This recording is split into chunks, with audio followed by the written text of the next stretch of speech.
Well, I couldn't have matched that. What a brilliant start. That's what we call the befitting start for an evening like this. Dhurandhar to Ustad Nusrat Fateh Ali Khan. What brilliance we could have asked for. Welcome, welcome, welcome. What a power-packed performance that was with DJ, VJ. Once again, a big round of applause for them.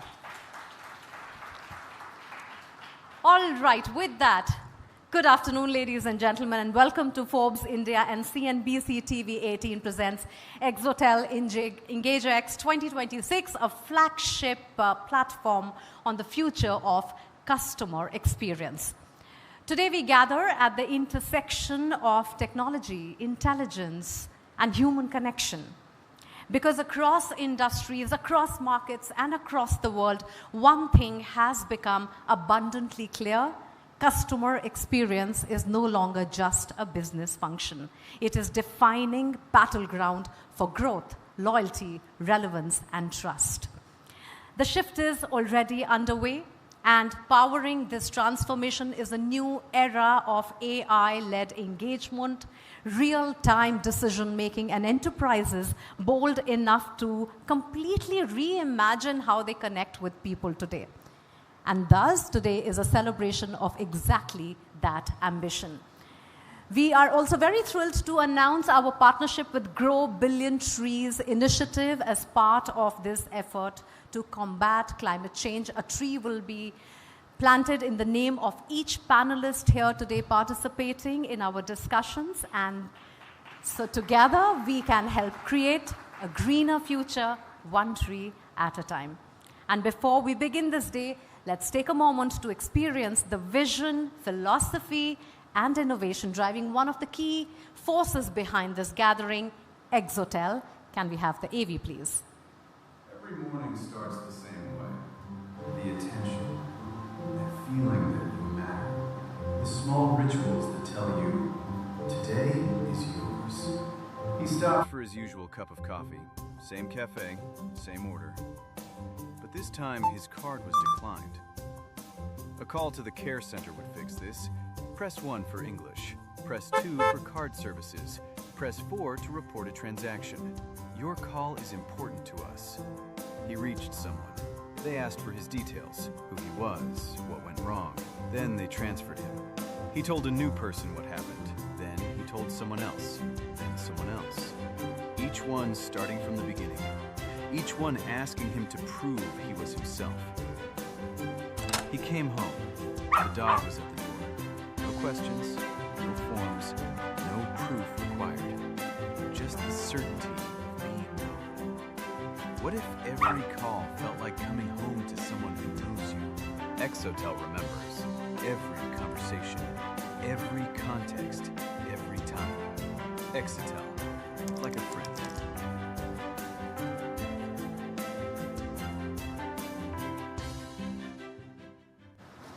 And before we open the stage for today's conversations and discussions, it is my absolute pleasure to invite someone who has been one of the most trusted voices in business journalism. Please join me in welcoming CNBC-TV18's Lata Venkatesh for the welcome address.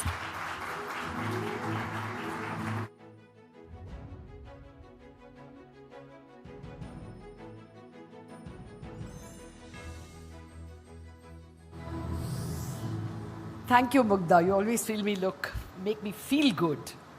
Well, on behalf of CNBC TV18, welcome to EngageX, a joint presentation by Exotel, Forbes, and CNBC TV18.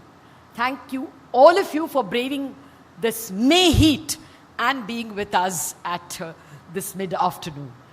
At CNBC TV18, we, over the years, have very closely witnessed, reported, and analyzed the evolution of India's entrepreneurs from analog to digital to now incorporating artificial intelligence.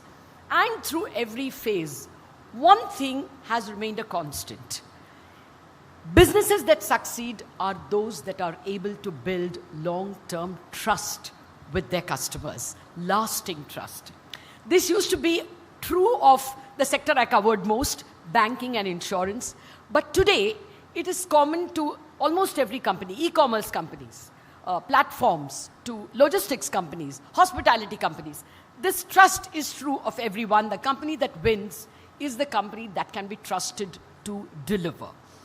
Now, of course, artificial intelligence is the big new thing that we all have to tackle with. It is transforming how enterprises engage, respond, and operate. But alongside automation and personalization, there is a new challenge, right? Customers are expecting not just efficiency, they're also expecting transparency, they're expecting empathy, accountability, and above all, they are expecting their privacy to be preserved. Even the law wants it, the DPDP Act. So in a world where products and services can be replicated pretty easily in most sectors, customer experience becomes obviously the differentiating factor, and trust becomes the foundation of that experience. This is what makes today's function, EngageX 2026, very relevant. Today we are bringing together some of India's foremost businesses in finance and otherwise. I mean, we have what? SBI, HDFC, ICICI, IDFC, Axis, platform companies, Swiggy. I think we also have logistics companies. I think I saw a DTDC somewhere. The entire set of large organizations. I think Zepto also, I saw a speaker from there. All these leaders will speak to us on how their organizations harness artificial intelligence to create smarter, more meaningful customer experiences, and yet always concentrating on keeping the customer trust. Of course, the top guns from Exotel will also be speaking, giving us the wealth of their experience, because they work with all the leaders I mentioned, so they should know better. We are hoping that today's discussions will spark fresh perspectives, throw up some actionable initiatives and insights, and some future-ready ideas for all of us to benefit from in terms of customer engagement. I thank you all for joining us, and once again, I welcome you to EngageX 2026. I hope all of us have a fruitful afternoon and a delightful evening today. Thank you very much, ladies and gentlemen, for joining us.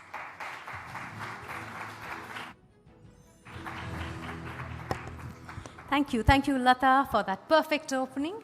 Ladies and gentlemen, now let's talk about Exotel, which has been at the forefront of enabling intelligent customer engagement at scale, building experiences that are rooted not just in technology, but in intelligence, unity, and harmony between businesses and the people they serve. And as we begin this exploration into the future of customer experience, there could not be a more fitting voice to set the tone.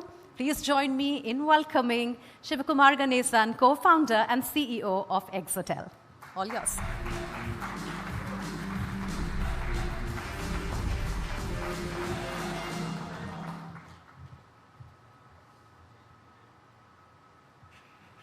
All right.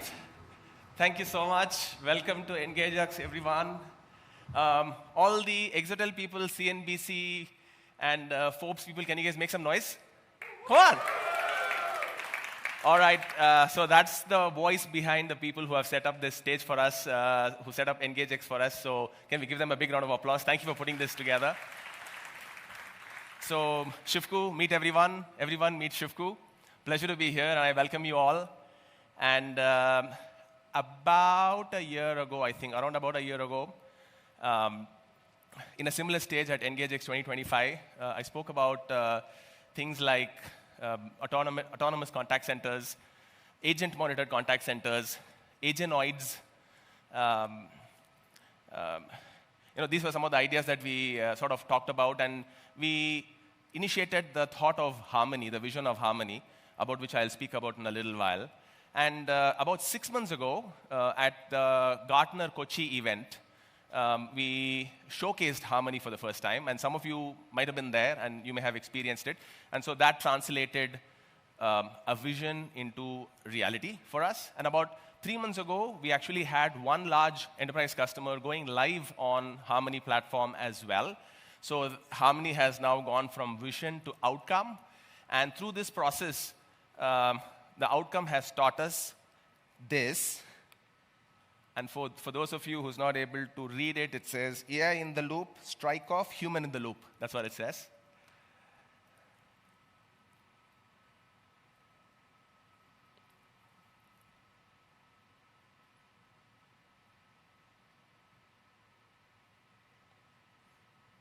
Just give me a minute. So, so this is what I'm going to talk about today. And we've done in the last year or so, we've built a lot of new products. So there is CQA, Call Quality Analysis, which delivers about 2 million worth of conversations a day worth of speech analytics. Then we launched Agent Stream. So if you get a call that is powered by AI, there is a 50% chance that it is actually transported to your phone through the Exotel telephone network. And so 25 billion interactions, 7,000 plus customers, so quite a bit of scale. So that's all of that is happening. But through this process, I've come to realize that while we've got the technology piece right, somehow the framing is wrong. Most of us have used ChatGPT. I know that. But how many people have used Claude? Any show of hands? Okay, fantastic. That's almost 70% of the group. So that's excellent. So I'm specifically talking about Claude Desktop, which somewhat changed the game about 6 months ago. And by the way, especially the panelists, depending on your time, and the rest of you all, if you have a little bit more time, at 7 o'clock, I'm going to do India's first AI phone call. And I'm going to not tell you what that is to keep the surprise. But if your time permits, it'll be great if you all can stay back. All of you should stay back for that demo. Anyhow, so far all we have done is, we type content, AI suggests. We ask it to summarize. We ask it to make decks. But the ultimate ownership of work is still with you, is still with us. And so AI is in the loop. It's like a co-pilot, if you will. But ultimately used in all the work. So it makes you efficient, it makes you faster. So that's worth something, but that's not the destination.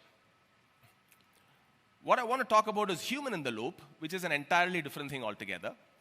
So human in the loop is when AI does the work, AI owns the work, and we as humans control, teach, mentor, sometimes even whisper, and take control and only step in when things really need to be taken care of and when it matters. And so that is what we sort of call of as human in the loop. And in the contact center world, think of a voice agent, a chat agent, having conversations with a customer, solving tickets, filling up your CRM, and those kinds of things. And then imagine a dashboard where your human agents are looking at tens of calls that are happening at the same time. Most of it is green, and then there is, once in a while, there is a red. And then the agent is now able to take control of that call, is able to maybe even whisper to the voice agent if it's possible. That's the kind of stuff that we are sort of talking about with human in the loop, and that's what at Exotel we call as harmony. So with AI in the loop, human still works, but with HITL, human in the loop, the human does mostly just assurance work, and AI does most of the heavy lifting. And that is not just a subtle reframing, it's a complete inversion of what we as humans and what's the role that we as humans are supposed to play in an AI world. So we moved from AI-assisted agents to human-assisted AI. This event's theme is AI trust and the rise of exponential CX. And in this context, obviously, we need to now talk about where is trust in all of this. And I believe that trust doesn't come by removing humans. That is a sure shot way to actually lose trust with your customers, right? So I think trust comes when AI is still doing the work, but we as humans are available as guarantors of that work, not as operators, but as guarantors of that work. And so when your customer knows that they can reach a human when they want to, if they want to. Now, of course, AI is at a place where it's rarely needed, but when it is needed, do they have the reassurance that they can reach a human agent, right? I think that's what really sort of brings the trust into the system. And we want to call that as exponential CX, not like solve more tickets or do the same thing more faster, speedier. Not that, but this reframing of a structural shift in the way we are delivering value with human in the loop. So, and that brings me to the question of harmony. And we think that there is a space where AI and humans can co-create, collaborate with each other to deliver the best CX possible to the end customers. And that's the space, and that's what we sort of call as harmony. And AI precision meeting human empathy, if you will. Now, that's a tagline, but that is also the underlying technology architecture of the Harmony product itself. So a majority of the work is being now done by AI, 60-70% of it, and that frees up the time for human agents to be able to focus on those few conversations where one can actually build relationships. So it's not about AI winning, it's not about humans resisting, but I think it's about co-creating, collaborating. It's about letting AI do what it's supposed to be good at and letting humans do what we are supposed to be good at. And the combination, of course, has to do much better than what individually each one of them can do. So it's not a question of humans versus AI. So Lata and Mugdha and everybody else will now ask all the right questions. Excited to be a part of the panel. Thank you, gentlemen, for being here. Appreciate your presence.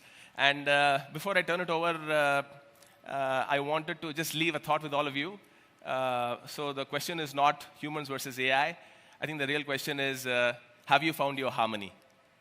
Thank you so much. That's my time. Enjoy your show.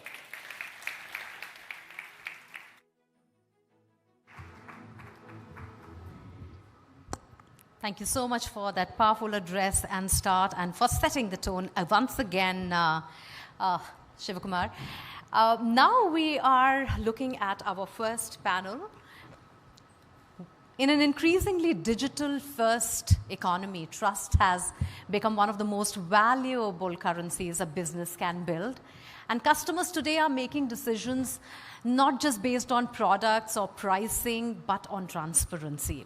And in sectors where every conversation carries financial, personal, or emotional significance, trust is a non-negotiable. It's no longer a soft brand value operating in the background or in silos. It directly impacts growth, retention, reputation, and long-term enterprise value.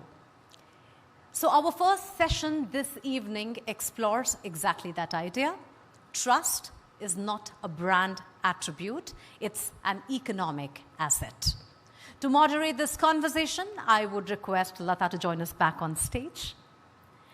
And joining her on stage, may I invite Tarun Chugh, MD and CEO, Bajaj Life Insurance,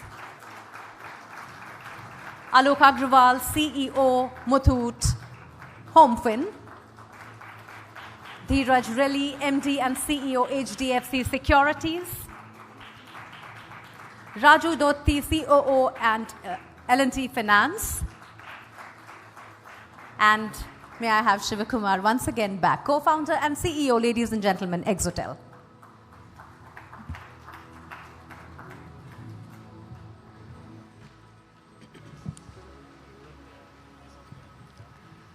Thank you very much, Mugdha and Shivku. That was a very inspiring presentation.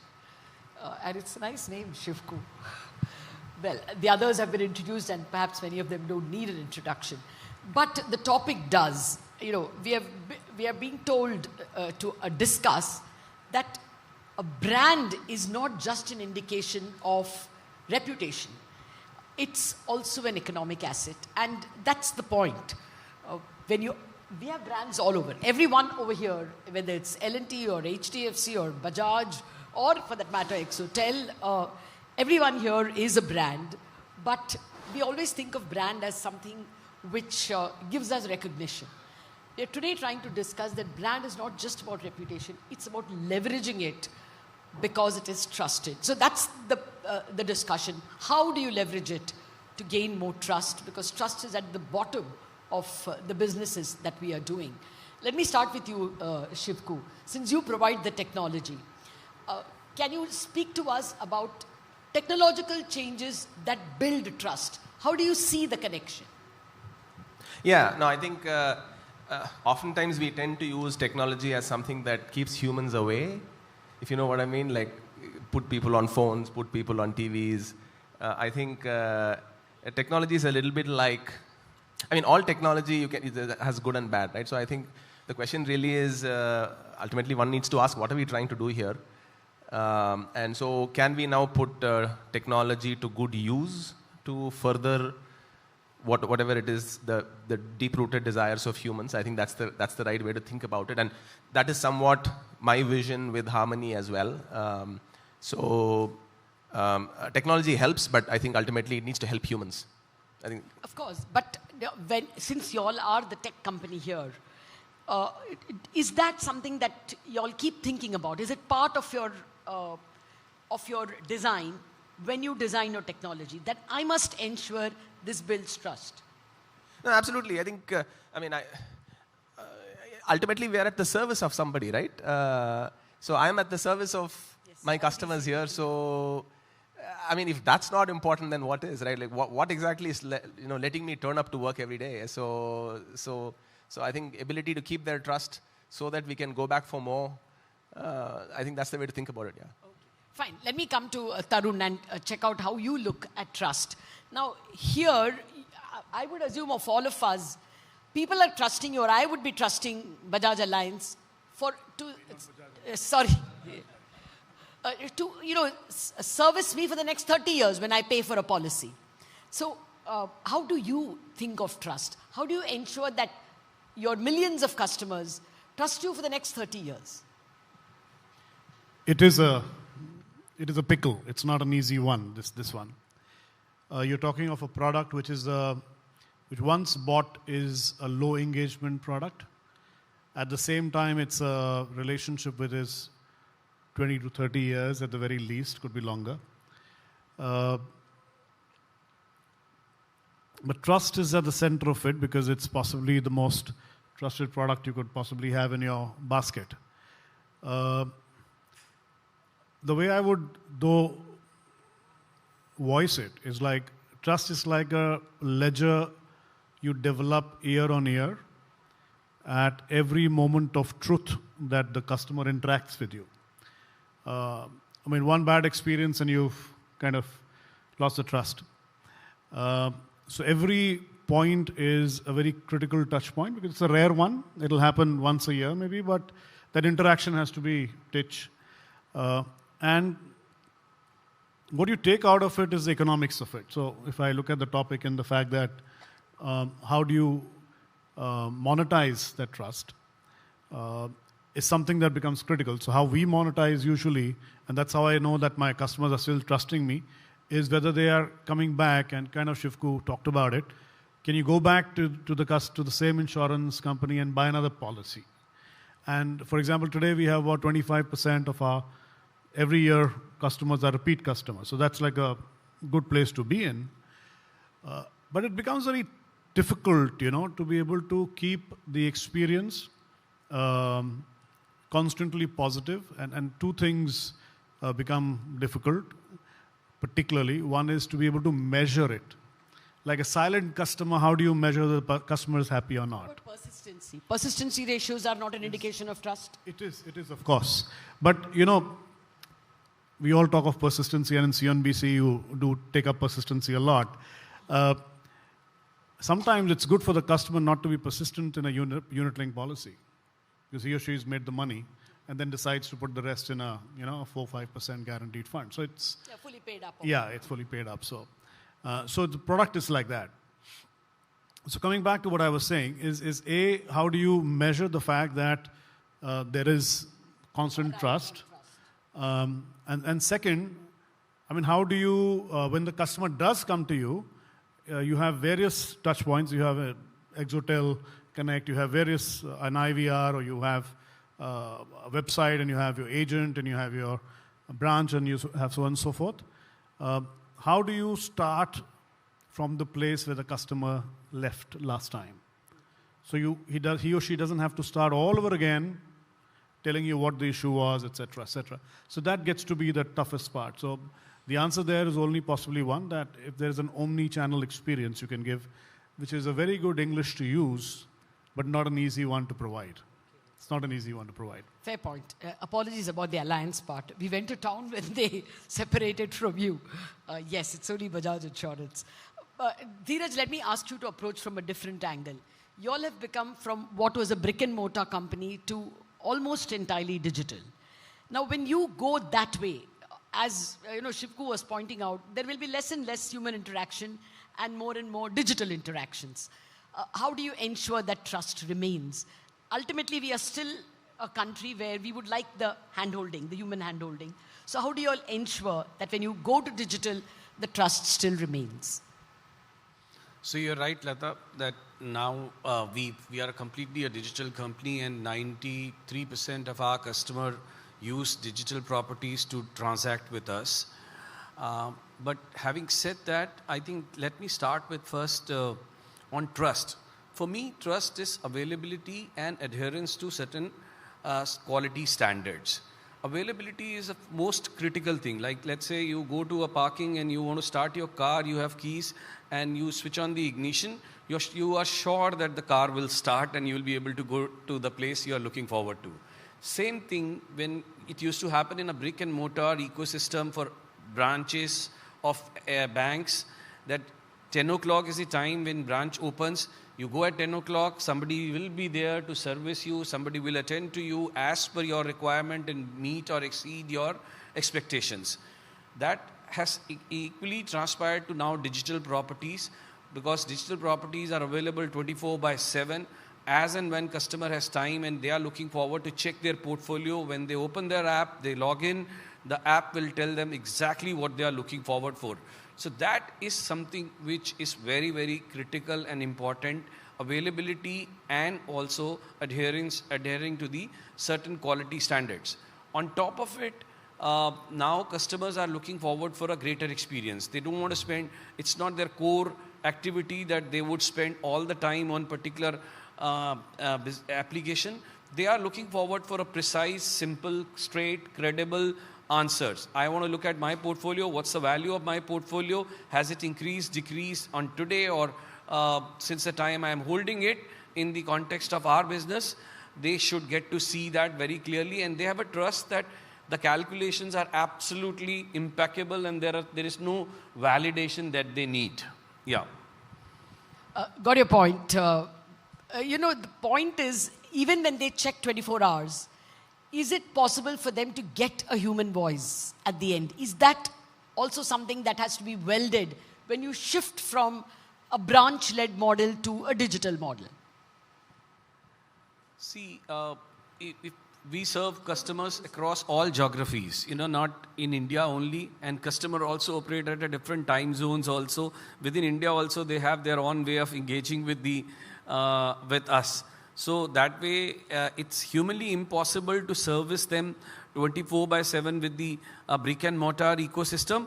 But as Shivku said, that it's human in the loop, AI or technology. I won't say just AI. It's the technology that will serve the customer 24/7 very clearly. That's something has been given and have been assimilated in India big time.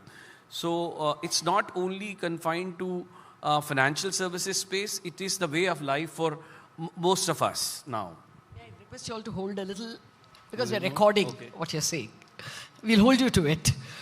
Okay, let me just move away from AI a bit and come to trust per se.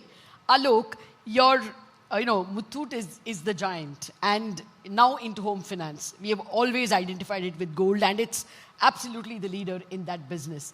How does trust get transferred? Does it get transferred automatically? I mean, it's a question actually that's relevant to all of you over here. If you just take the parent's name, does trust come? Or does it have to be proven and achieved at each point? Yeah. So Lata, let me start with quoting this. I represent Muthoot Group, Muthoot Finance. And we are in the lending business. Of course, gold loan is the primary business we are in. And gold loan is the only lending product where the customer has to trust the lender more than the lender has to trust the customer. A customer walks in with say 10 grams of gold worth 1.5 lakhs and goes out with say 1 lakh of cash in hand. He is already leaving money on the table. So we have been in this business for decades and decades now, across 7,500 branches across the country, and people walk in with branches with gold in their hand. So trust is something we commit, we deliver. We commit and we deliver, and we keep doing that boring thing again and again without flinching. And we are very sure what we are going to commit. So that's how trust is gained, by doing what you say and doing that again and again repeatedly and trying to institutionalize it and build it as a DNA so it is replicated, repetitive across all your branches, across all your feet on street and across all your services. And that has been something as a culture which has been built into Muthoot and has been ingrained in the organization. And that's how it's built up. Now coming to your question is, trusting one automatically relates to other. Now see, trust has to be earned. A group company customer may bring me familiarity. He may know the brand Muthoot. But just because he's familiar to a group company doesn't mean I use the data without consent. I use the data without his explicit understanding of why the data is being used. Familiarity gets you in the door.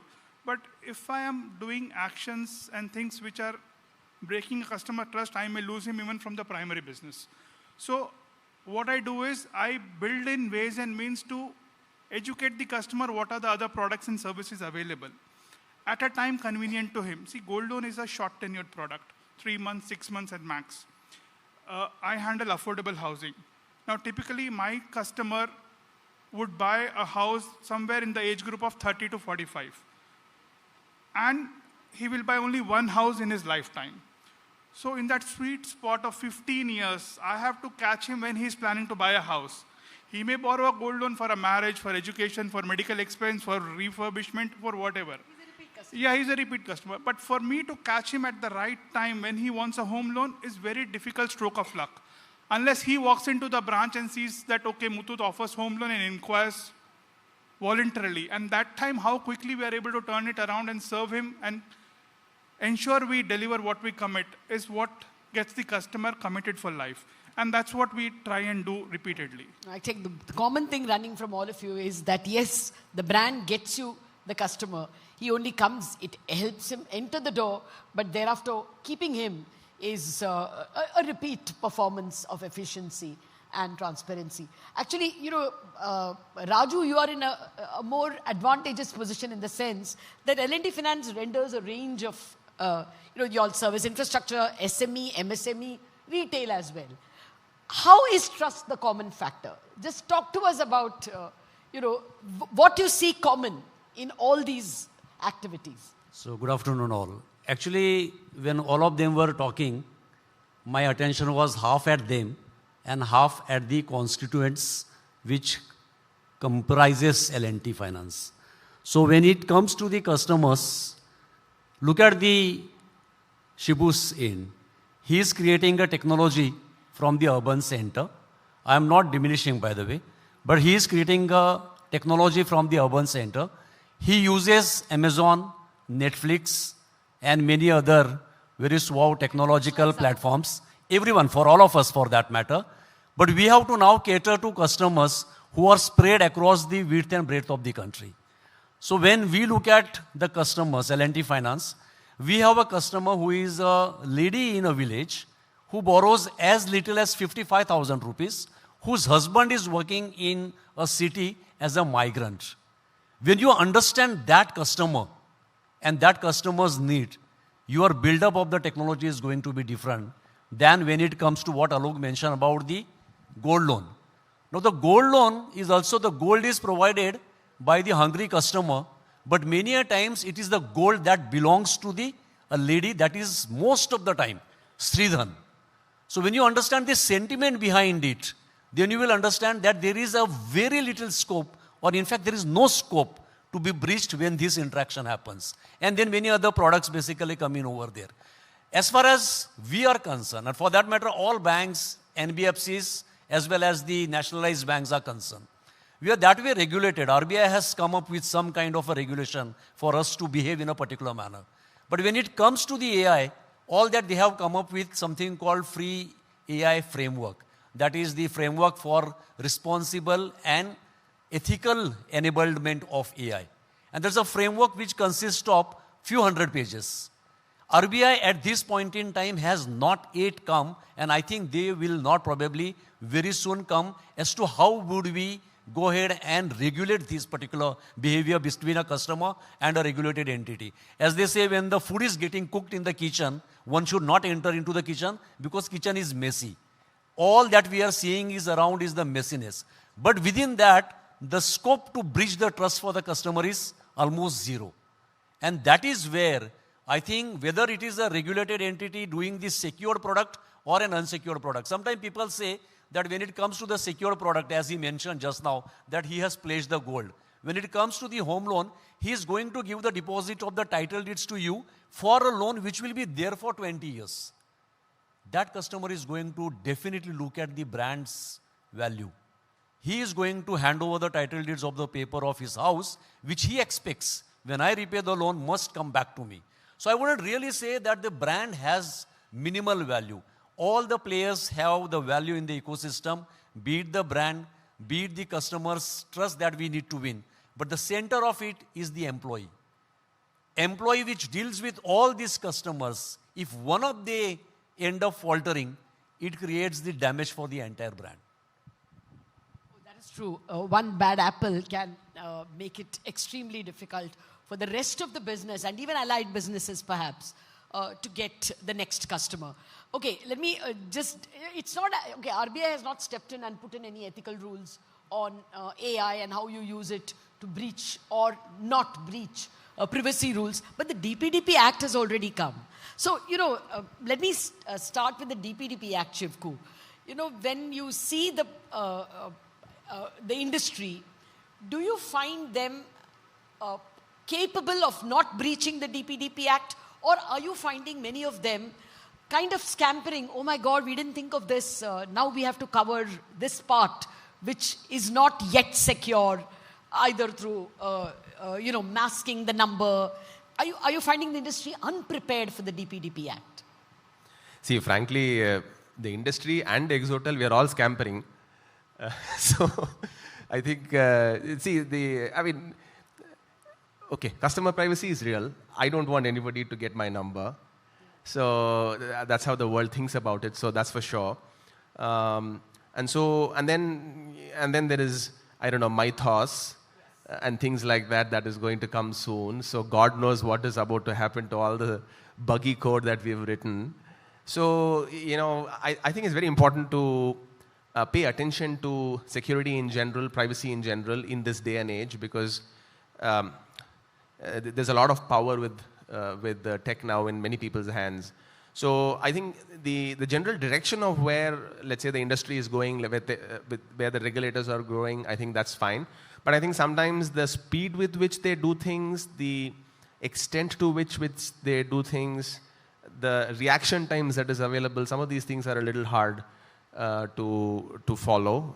But it is what it is. So we will. I think the industry has a distance to cover when it comes to the DPDP Act and protecting customer privacy, or have some of the bigger customers achieved it? So, of course, I don't know the entirety of what people do with DPDP. I'm not privy to that. But it is true that, companies do have some ground to cover. Of course, masking number is just one of the several aspects of DPDP, and that's one aspect that we do very well. So what she's referring to is that I think we actually came up with number masking before number masking was a thing. So most of you would have, when you've taken an Uber or an Ola, you'll see these landline numbers from where the calls are coming from. That was actually one of Exotel's earliest products. So in that sense, you've all used Exotel even before you knew it was Exotel. So I know the space. I know why companies have to do it. But of course, the act itself is a lot more than just number marking. So it's a journey. Okay. Yes, it is. Tarun, you want to add to that? Do you think, since you all are leading in this industry, would you say that, I get perturbed when there is a crank call asking me, I don't know it's crank. It's offering me a service. I'm not sure whether my number or my data has already gone to someone outside the company. They usually pose as your company and we have to find out the dot is in the wrong place, so it's not the official company. So do you think the industry is up there on masking numbers, on ensuring privacy? I'm just taken by this DPDP Act a great deal. So in our perspective, and usually in financial services, there are three aspects of DPDP which become relevant. One is, like you said, how do you keep your data, is it masked, etc. The second is data security per se, right? But I think where everything is changing, particularly specifically in DPDP, is how we use the data. Initially, trying to get your consent. So it's really around the consent architecture.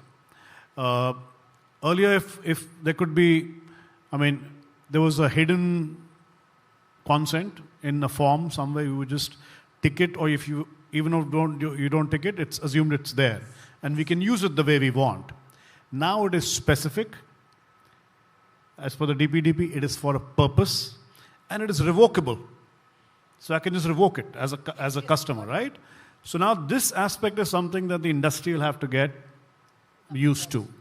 And now you can't just call somebody like that. Now when you're talking of crank calls, that's a different world altogether. That's about security, I'd say.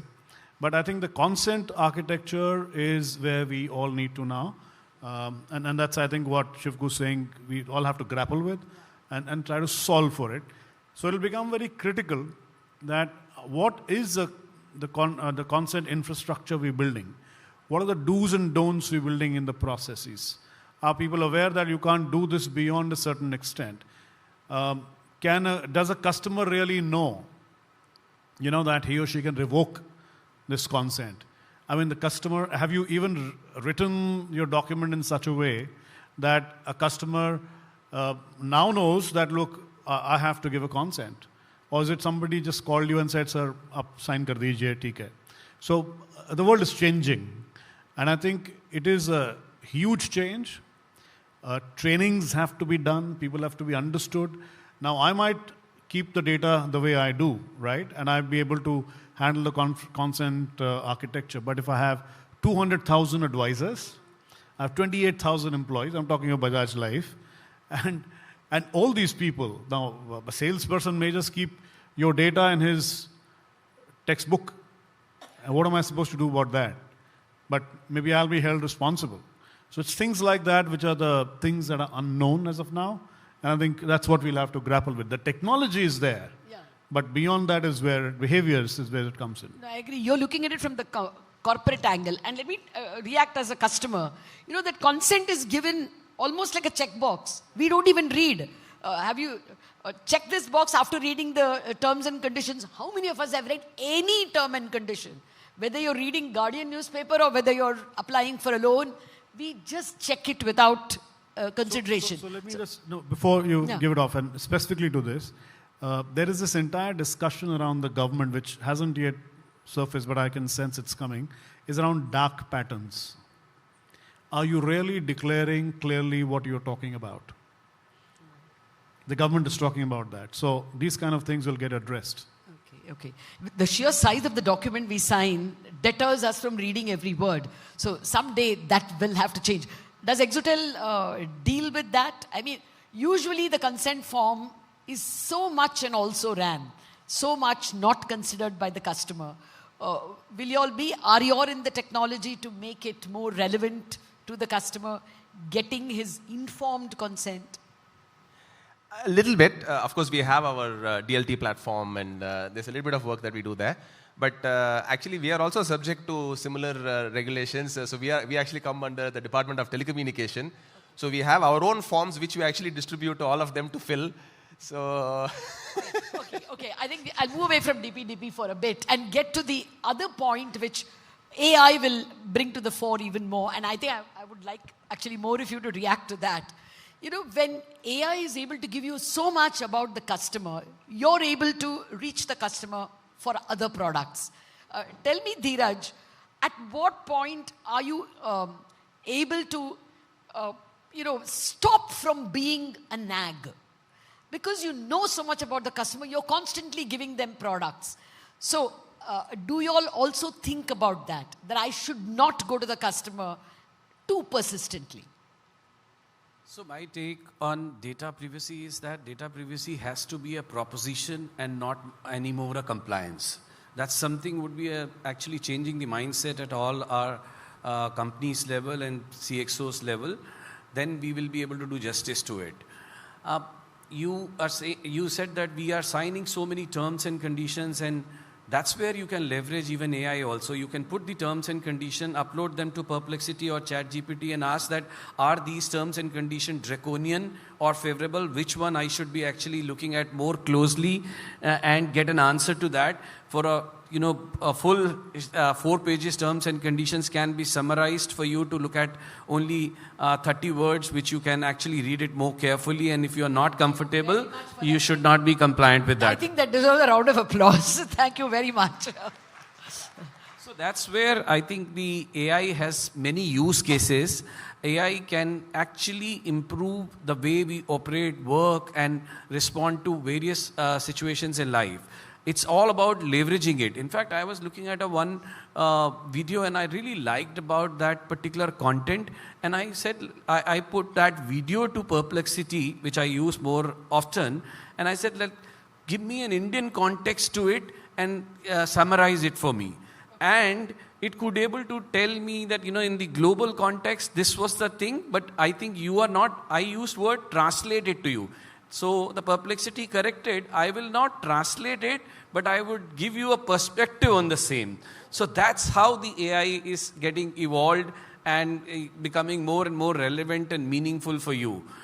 In fact, I would urge all of you to do a SWOT analysis about your company with your team members and spend full day to the same, and then ask Perplexity to do the same. It will do it, Perplexity or ChatGPT, it will do better job than the entire team has done. Show the mirror to you. Fair point. Actually, let me just... Yeah. You said that, in terms of communication, we have higher engagement products like in stockbroking and distribution of financial products. We have much more wider and deeper engagement with the customers than many of those who are in the panel, because they're probably selling one product or one policy to the customers.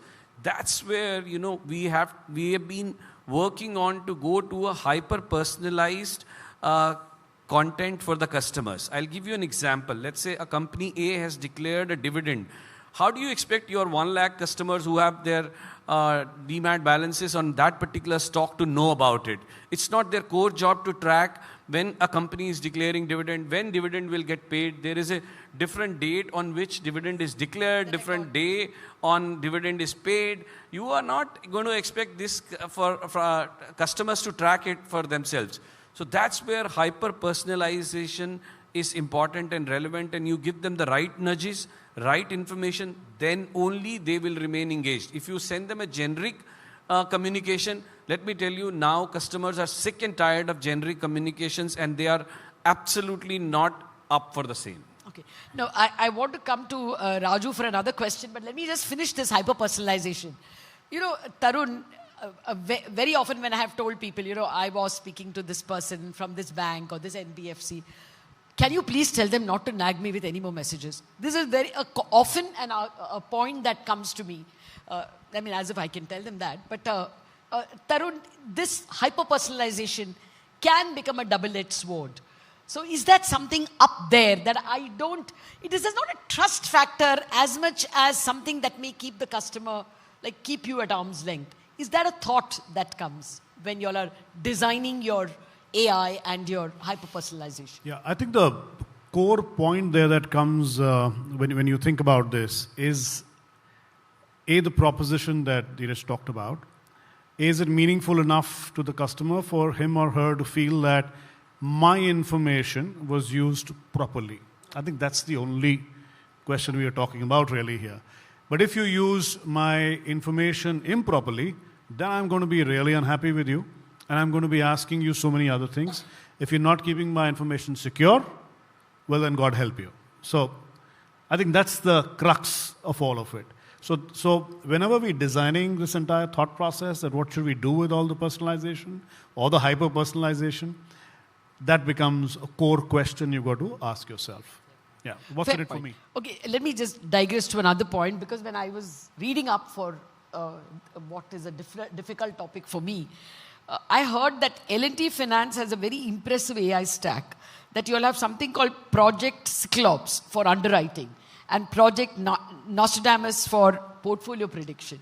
Now, are you all sure that at what point do you think that this AI explainability has arrived, or it is hallucinating? How do you approach AI? So a bit about Project Cyclops. It is our proprietary and inbuilt developed credit underwriting machine. Now this particular model actually takes care of many trust signals. So typically an underwriting is done at looking at the customer's profile, right? So where we are now basically trying to triangulate the customer's banking data with the help of account aggregator, the customer's identity proof by taking API from the UIDAI network, then the PAN from the NSDL network. Then you go back and then look at the customer's basically area, geography basically. Now this is more relevant for a farmer for that matter. Because a farmer situated in a particular region, what kind of a crop is there, what is the cycle of a crop, what are the prices in the mandi prevailing at that point in time. And then of course last but not the least the data from the credit bureau, wherein you get the horoscope of a customer right from the time he has started basically banking with some of the regulated entities because they are mandated by RBI to report to these bureaus. So you get all comprehensive information and then you build models around it and then that is being used for the purpose of giving the loan to that customer. When it comes to the customer, the journey starts at the time when you basically source a customer and give him a loan. But after that, you have to also ensure that he gives the money back. And that is where the portfolio management comes into picture. At the time in the moment when you gave him the money, he would be probably the best in class credit at that point in time. Whether his credit has deteriorated after you have given the loan. And that comes the Nostradamus basically, wherein it will give you the information. Now, of course, the account aggregator framework enables the customer to provide you the information from time to time. He was mentioning about the consent infrastructure. Actually, the consent infrastructure is getting legitimized with the DPDP Act. But if you see the behavior of lending entities, it is already in vogue for decades actually. The consents are already being given. They are getting legitimized now. When it comes to the account aggregator framework, you will be having access to that customer's bank account, his spending pattern, his salary getting increased for that matter, income getting increased, which is where the cross-selling angle would come in. So you will go with the collection efforts if the situation is worsening, or you will go for an additional product if you think that the situation is improving, or you may go for an upsell. Like that is where most of the banks, they send you these messages that you have now approved offer of additional 5 lakhs. And you was wondering, ye kahan se aa gaya? That is because they are watching your credit profile and then they are giving you those offers basically. Fair point. Okay, that's a little consoling. Then I won't be that irritated when we get those messages. Well, I have more questions and less time. Alok, I wanted to ask you, you can give a lot of empathy, attention when when your AUM was 2,000 crores. In 1 year, you all went to 3,000 crores, almost 2,900 FY25 numbers. I don't know your FY26 numbers. How do you scale trust? How do you scale empathy? Believe me, Lata, scaling AUM is much easier than scaling trust. Okay. See, when you scale, more than often, there are more visibility of gaps across the organization. When you have to scale trust, first thing you have to ensure is you are consistent across all your delivery platforms. And when you scale, you expand to more geography, you expand to more locations. Maintaining that standard, consistent customer experience is very important. So first and foremost, we focus on that. And with the advent of technology, let me tell you, with technology, AI, processing has improved. Customer acquisition speed has gone up. But the journey will only last if there is trust in the system. You may onboard a customer, you may acquire a customer very fast due to technology and other things, but the journey should last. And trust is the only bedrock, both in life and business, for anything to be consistent and lasting. So we try and maintain the trust, we commit right, and we honor what we commit. And that we do it again and again. That's it. Fair point. Actually, I'm missing a banker over here. In your case, you all have to trust the customer. For the banker, the customer has to trust them. So I guess their questions will be tough. In life insurance, I agree with you. I completely concede that point that you all have to be trusted. Okay, we are at the last 1 minute. I'm told by the organizers. So a rapid fire. What is the most important quality that the organization should concentrate on? Will it be efficiency? Will it be empathy? Will it be transparency? Will it be scale? I just want, or some other quality that I have not even thought of. If possible, monosyllabic answers. Sorry, what were the 4 options again? But I thought technological efficiency. What else did I say? Technological efficiency, transparency, empathy. Which one would you say is most important? I would say customer service. Customer service, CX. Customer experience. Okay, so actually you all are in the same place, CX. All of it. All of it. But which would be the most important? I mean, just to see. You can't do one without the other, as simple as that. Alok? Yeah, I would agree. Building trust across through all of it. Okay. So building trust would be the one. Okay, so we didn't choose the wrong topic then. Marriage of artificial intelligence with emotional intelligence. Okay, that's well put. I think human in the loop was something like that. Thank you very much, Raju, Alok, Tarun, Dheeraj, and Shivku. I was not very sure where I would go with something that looked a little nebulous to me. Trust as an economic asset. We are wiser in terms of the way in which our panel is thinking about it. Thank you very much for this very interesting conversation.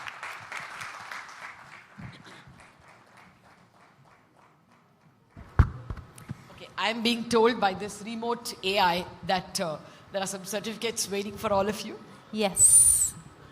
And that would be to acknowledge our speakers' participation today. We would now present the Grow Billion Trees certificate to each of our panelists as a token of our appreciation. And as part of this initiative, we will be planting a tree in their names, which will be a step towards greener future as their partners.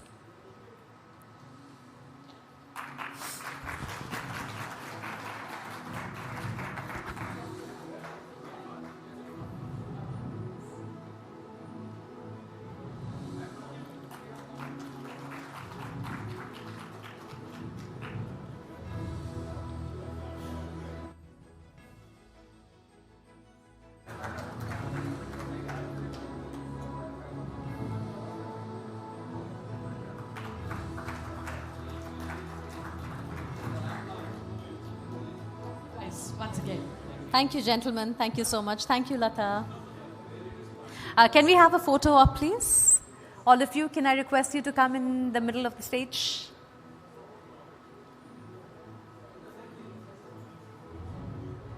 Center stage.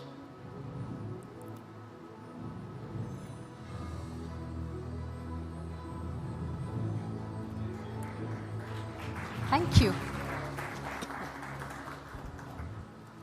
With that, we move on to our next panel.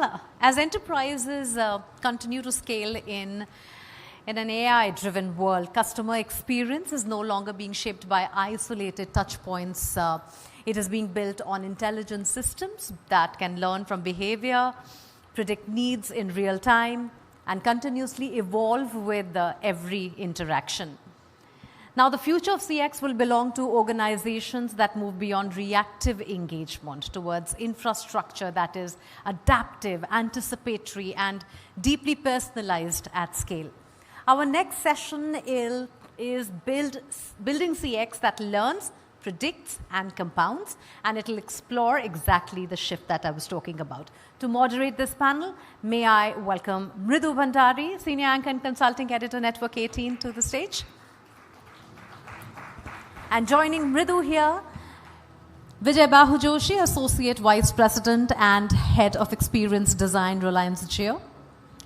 Marina Datta, Head Front-End Digital Transformation, Aditya Birla Paints.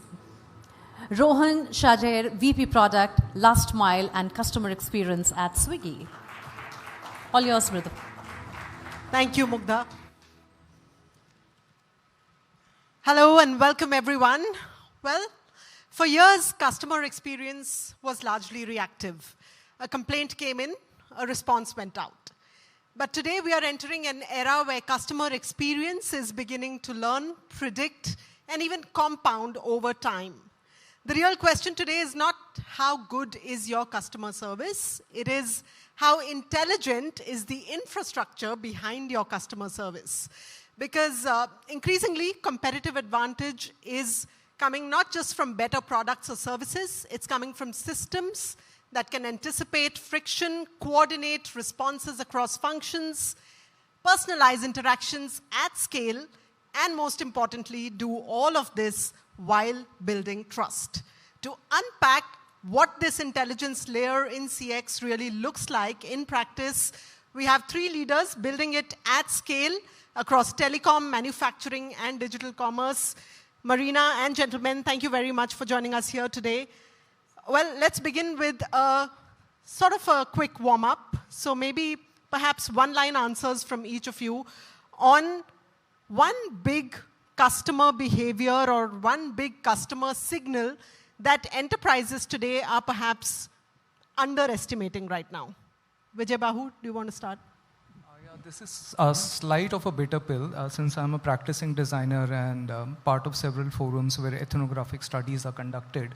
So there is a huge shift in the way we are reacting to situations. So our fundamental analysis, the anger quotient, the hatred, and the anxiety has gone up multifolds. In the current domain, the CX cycles are unable to match, and I'll just dissect this in two very simple parts. There are pockets of the country where this behavior is very, very different. Case in point, a land where a series of wars have happened in the past. There's a lot of stress in the land, 500 years, 300 years. The way people react to a customer defect in that particular zone versus a zone where a lot of divinity is there, irrespective of which religion, which customs are being practiced, people behave in absolutely different way. Our current disadvantage is our CX modules are monolithic, which is kind of an adoption from the West. The day we start dissecting this as per a particular regional understanding or a geographical understanding, and there are enough data evidences, our models will change. I guess as enterprises, we are missing out on this one, huge factor. That's really a new one that I've heard, that enterprises are not accounting for hatred or for the stress caused by conflict. Thank you for sharing that. Marina? Sitting in a world where we are surrounded by data, and data tells stories. So as a consumer, most of the brands have a lot of information about me, a lot of data about me. What is the story that they're weaving around me? What is the personalization that they're doing around me is the shift that organization really needs to move into. Rather than giving me a generic story, tell me a story that I want to hear. Thank you. Right. Rohan? Couple of shifts that I'm watching closely. One, coming from quick commerce, I feel that customers have gone to a world where there is zero tolerance for any effort. Right? So customers don't want to wait, they don't want to search. The idea and the expectation is that brands should understand consumers and anticipate and not just respond. Right? So that's one, zero effort or low effort. The second, I feel that loyalty is quickly evolving. If you recall, maybe in my early days, it started with scratch cards, moved to loyalty points, moved to subscription. I feel that today, consumer experience itself is a moat, right? So a brand where effort is low and trust is high is where I think the win lies for the brand, right? And this is one theme which at least I'm watching very closely. Absolutely. CX and customer experience is really the moat, and we are going to unpack that a lot more during the course of this conversation. But let's start with the first question then, which is, what does an intelligence layer really look like when it comes to CX? And Vijay Bahu, if you were to chart down, top 3 metrics or parameters, which a very impactful intelligence layer in CX must have, what would those be for you? Again, the answer would be design-centric because we do this day in and day out. So the first layer would be sense-conscious layer. Second is context-conscious. That is where most of the innovations will come from. And third is a no-brainer, the budget-conscious. I will not touch upon the last one because I think we understand the context very much. Now, sense-conscious is something, just for the audience, I'll quote an example of 2 common brands. Let's say we talk about an audio brand called Marshall, right? You are able to see that, you're able to touch that, you're able to hear that, but you're not able to taste that, you're not able to smell, provided somebody innovates on that domain. Cut to a situation, then when you see this particular brand, you need to draw your matrix, which is a leading element on which your brand story can be brought up. This is a very design-centric way of looking at things. The second concept is, let's say we talk about McDonald's. Again, those 5 senses come into play, right? You're able to see, you're able to eat, you're able to, smell it, you're able to see it, but you're not able to hear it, right? So in that context, you need to decide where these leading layers are happening. And the day design walks into the boardroom with respect to the dissection of these elements, the game starts changing. Unfortunately, we don't have enough neurodesign practices happening in the country, but this is where fundamentally the game happens. So this is one part of the story. Now, context is something very interesting to understand. So suppose we talk about quick commerce, and you had a situation where somebody got a phone call, let's say, one of the leading, executives out here, that you got a raise today, you got promoted, and next month onwards, or next year onwards, you'll get 45 lakhs extra, right? And as you enter your home, you're trying to make a tea, you open the milk packet, and the milk is sour. It's all rotting. The second situation is you walk into a home where you realize you have been laid off, right? Where you have to fend for your EMI and everything, right? And now you open the milk packet and the milk is sour, right? So these are called as situations which are around the same product but in different context and understanding. The unfortunate part right now is we are letting all the edge cases slip through the door, right? So once we have a proper measurement system taking place, a proper matrix coming into picture, the real model of innovation is start, because the people who are observing this, they are observing this from a very single monolithic lens. All right, very interesting. Well, all of this innovation around the intelligence layer comes from data. Now, Marina, legacy companies have years of customer data to build on, but new age businesses don't really have that luxury. So if you're building an intelligent CX system right from day one, how do you make it effective, even though you really don't have years of institutional data to bank on? Thank you so much for the question. Fortunately, in my career, I have worked for both legacy organizations and new age organizations as well.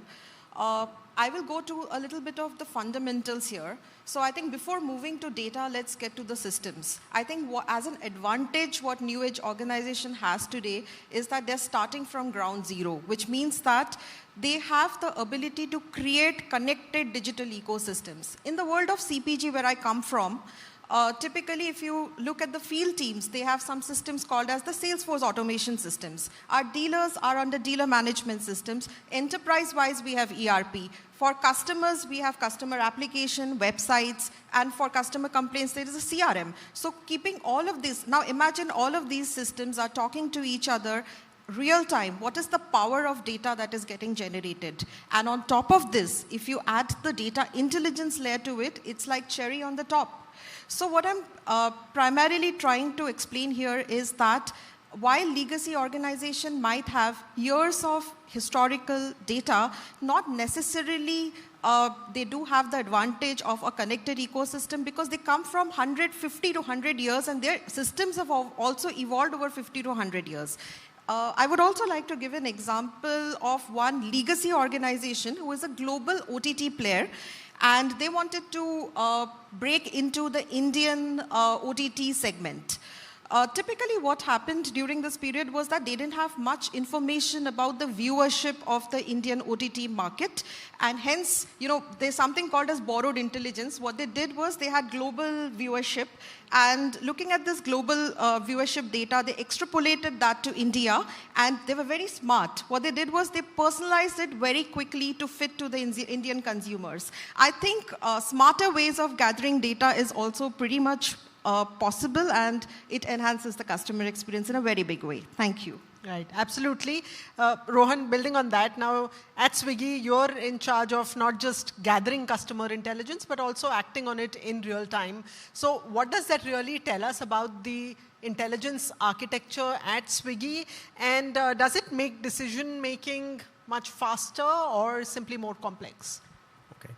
So yeah, at Swiggy, I think there is a general philosophy that the person who reads the signal is the one who owns the response, right? So given that, I own both intelligence as well as the execution, obviously we are able to close the loops a lot faster, and nothing is left to translation. Now, that makes the job difficult, yes, because I'm just not hearing what is happening, but we have to do something about it. And I think it is operationalized quite beautifully at Swiggy, where, of course, we on both food, quick commerce, dine out, we are doing tons of orders. Few orders obviously go wrong, right? So there is a lot of commentary that we get on social media to our CXOs, right? So one idea is to, of course, respond to that here and now. But the real game is in terms of analyzing those deeply, identifying trends, and either solving them within my own span or making some teams accountable who can actually solve that for the consumer. So, yes, I think complexity is by design because it puts intelligence to action rather than being trapped in dashboards or some sort of analytics framework. Complexity is almost a moat. For you, internally at least. Well, so we've spoken about the architecture, but intelligent systems are only as good as the quality of signals that they receive. Now, that becomes a question of design, of data, of coordination across various departments in an enterprise. So let's talk about designing that intelligence. And Vijay Bahu, now AI is, of course, redefining pretty much every industry, including design, including art. Now, as a practicing CX designer, how do you really look at the current pace of AI evolution and the role in CX design that you foresee in the next couple of years? See, we have been using tools since millennia. It's been like 30 years. We are anyways part of digital tools and systems. It just so happened over the last particularly 3 years, a lot of tools for creativity has also come into the fore in which some kind of a guesswork can happen. While it does give you a perspective, suppose, earlier you want to test and design about 4 different models. It would take about a month's time. Today it takes about 2 days of time. Now, with that also seeps in a lot of bias because these models which we are currently using, they are effectively trained on a non-Indian data. In most of the situations, of course, now you have got faces, situations, music, and that's also being generated. Now, as this is going, there is no brainer answer over here. Yes, we have to use that. But there is something called, as I love the word, human in the loop concept, that there are checks and balances just so that you're not falling off the track from innovation. You need to constantly look at, are we using the same thing again and again? If I'm using, that means there are 20 other brands are also using. That is where there is something called as a creator's bias, which we need to be cognizant of. So creator's bias is very, very simple. What is your latent software and upbringing? Means you grew up in Bandra versus Badalpur or versus somewhere in Kashmir. Now, this is nothing but a complete huge data patch of 20 and 30 years, which is a cultural pattern. Once you start working on a problem, let's say, I would say a recharge is a problem. And years ago, I was reading about a case study where a customer's 500 rupees recharge had failed. The person called up the call center more than 15 times. He was made fun by people who were above 1 lakh per annum, but the person who was handling the call, that girl was just about 15,000 a month. The way she looked at problem was very different, but the way seniors and executives, they looked at problem very, very different. I guess these are the layers in which the monoblock model is kind of failing, and we need to go back to something called as very contextual understanding and then plug in AI and situations and possibly even art over there. Right. You spoke about India specifically, so let me ask you, what is it that India can do right or is already doing right in CX design that perhaps the rest of the world can really learn from? Okay, I see the time is running out. I'll make it short. I'm a little fortunate to also work with the Ministry of Industry and Commerce on redrafting India's national design policy. Now, I'm answering from that experience. So if you look from the perspective of the mission of Viksit Bharat 2047, we need to work backwards. See, the world has given us industrial revolution, data revolution, and possibly even AI revolution. What India can contribute big time is the cultural aspect and ethical aspect going into AI. And for that, you need to revisit what India was exactly 2,000 years ago. And I'm putting an economics time perspective over there, when the India GDP was 33% overall. Now, our research reveals that the feminine quotient, which is the Nari Shakti energy, or between the Prakriti and the Purusha, the Prakritic energy, which is responsible for creation and procreation both, it was at a very high level, compounded with the factor of ultimate compassion and love. Now, the day we are able to create products and services from that particular perspective, resurrection of a feminine energy or the Shakti becomes very, very important for us. Just a quick example. Same land example where a lot of wars have taken place, 500 years, a mango tree is there. Cut to a situation of someone like a Devbhumi where a mango tree is there. both gives mango each year, right? Will the output be same? And the answer is no, right? That is where the... Fair enough. Marina, when we think and talk CX, often we are thinking about the end consumer.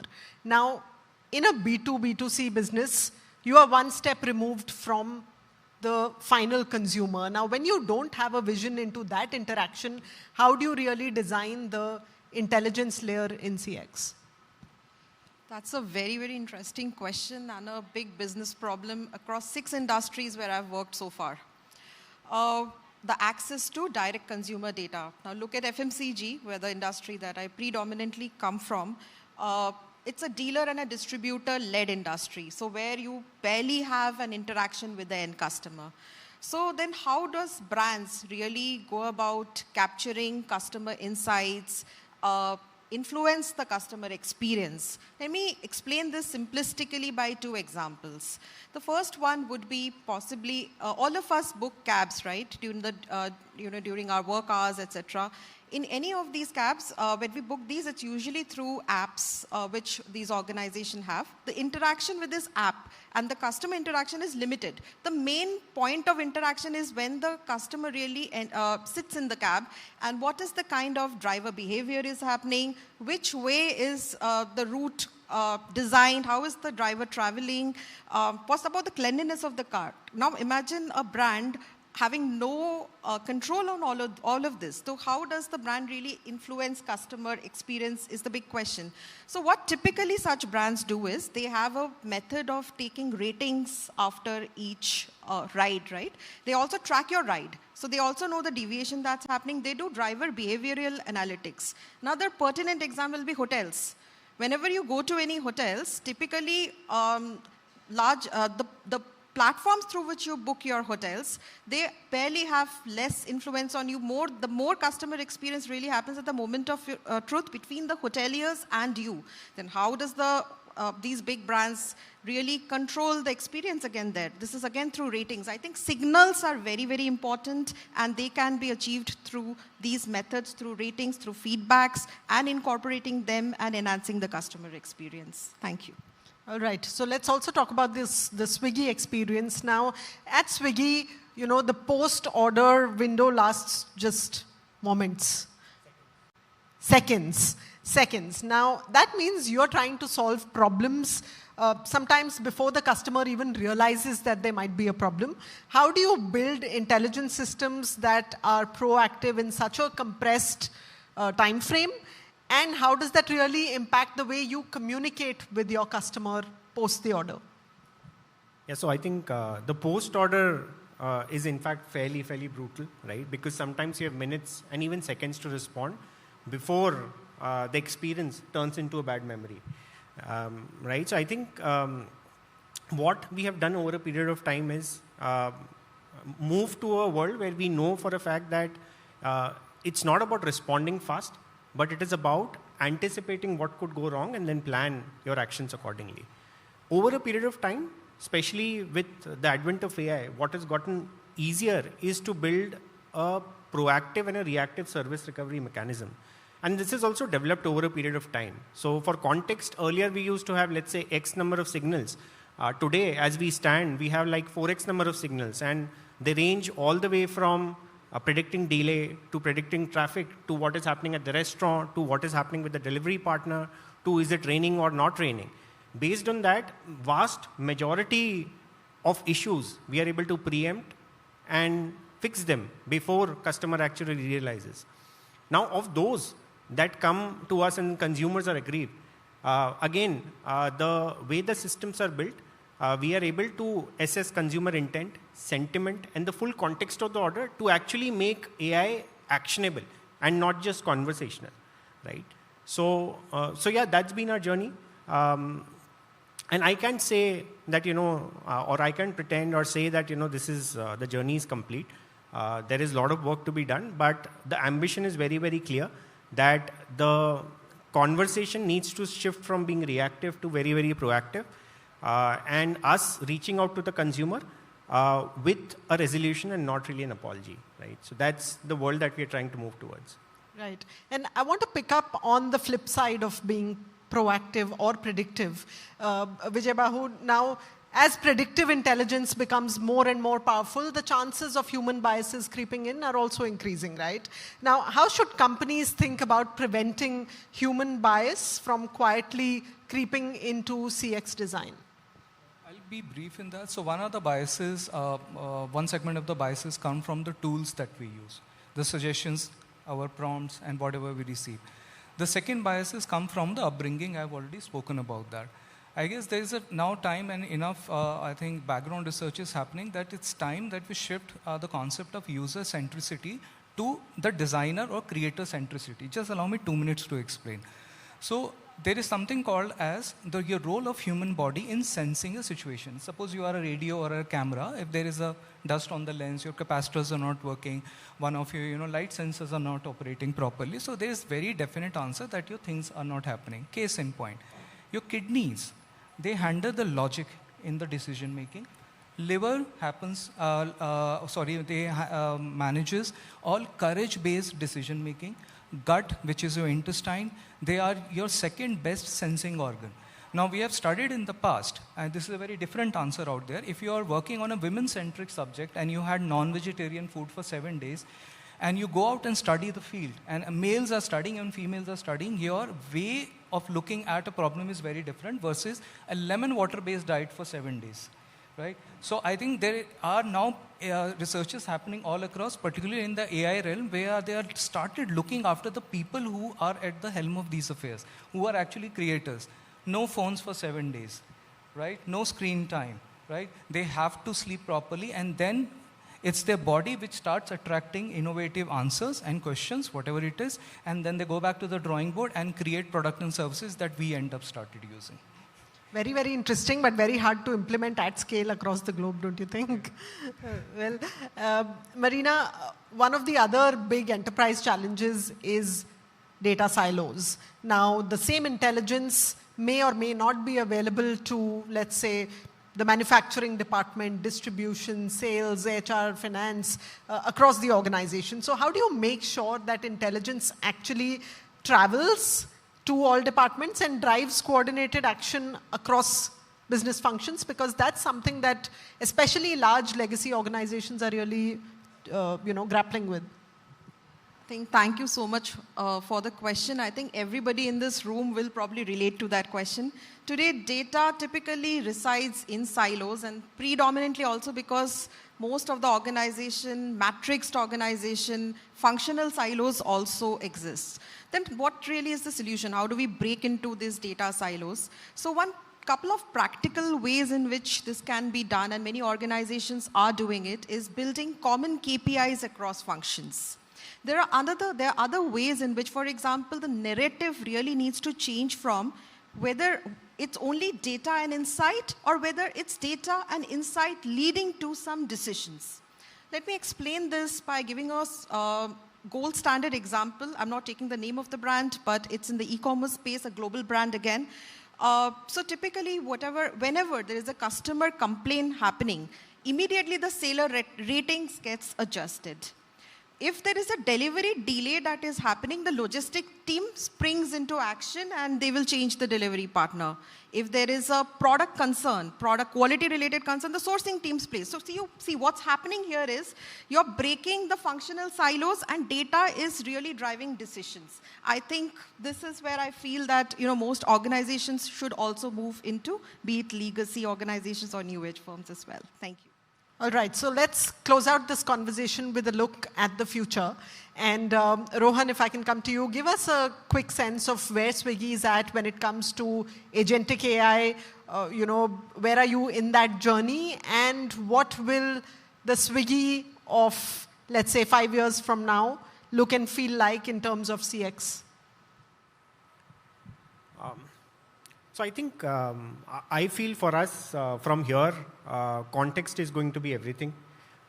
More and more, we are able to build context of the consumer. We will be able to take more proactive actions, like I mentioned earlier. I think from a CX standpoint, one of the things, the way that things will evolve is that the traditional AI applications today, a lot of it is conversational, but the consumer expectation is multifold, right? One,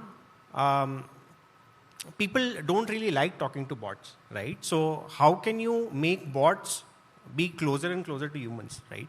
So something which we are very aspirational about is trying to bring the bot as close as possible to the human emotion, human conversations. Now, one of the experiment which has worked for us, apart from regular evals, etc., is actually leaking a certain percentage of conversation always to humans.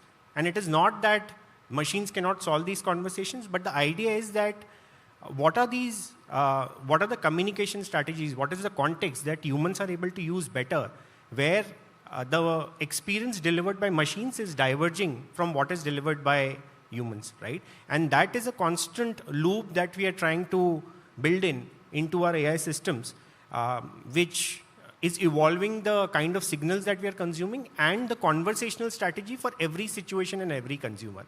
So I feel that that is the evolution of agentic AI, where on consumer experience, where AI bots will not just be conversational, but they will be as emotional. They will have the right context, and they will have the right conversation strategy and a resolution, which is equivalent to what humans can deliver. All right. On that note, final 30 seconds to each of you. Imagine we are at EngageX 2031, 5 years from now. So today we are here talking about trust. We are talking about the intelligence layer of CX. We are talking about CX as part of the P&L and a boardroom priority. What do you think we are going to be talking about 5 years from now when it comes to CX? Vijay Bahu, you want to start? Okay, whoever wants to take the first one. I think there's going to be a version of me, and that's going to be an agentic version of me talking to an agentic version of you. So that's going to be the future of CX for sure, and that's where this entire field is going. So it's not going to be humans; we'll have assistants possibly helping us being more efficient. Our virtual agents are going to be attending this conference. Rohan? So I think 2031. Maybe we'll be sitting and talking about brands that know users better than the user himself, right? Because subconsciously, consciously, AI would be able to process all of that. And as a user, I'll be like, oh, wow, this is probably somebody who knows me better than anyone else and better than myself as well. So. All right. Vijay Bahu. Okay, digital systems and systems intelligence making you a better human being. And we have enough examples. Japan was one country, and I think I just prefer quoting an example where they noticed that parents were started spending more time in the office than at home. And the biggest invention of that entire problem is Doraemon. All right. Well, on that very, very fun and exciting note, thank you, Rohan. Thank you, Marina. Thank you, Vijay Bahu, for that very exciting conversation. Clearly, the future of customer experience is not going to be defined just by products, services, the speed of responses, but also by the layer of intelligence under customer experience. Appreciate you joining us here today. Thank you so much. Thank you so much. Thank you all.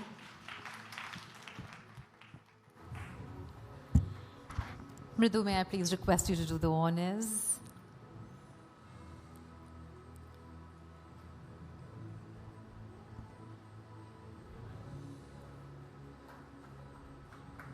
The Grow Billion Trees certificate going to all our panelists.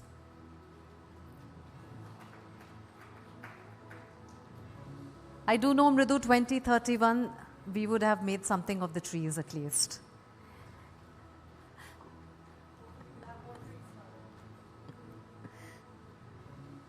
Thank you, thank you. Can we just have a quick photo up? Yeah.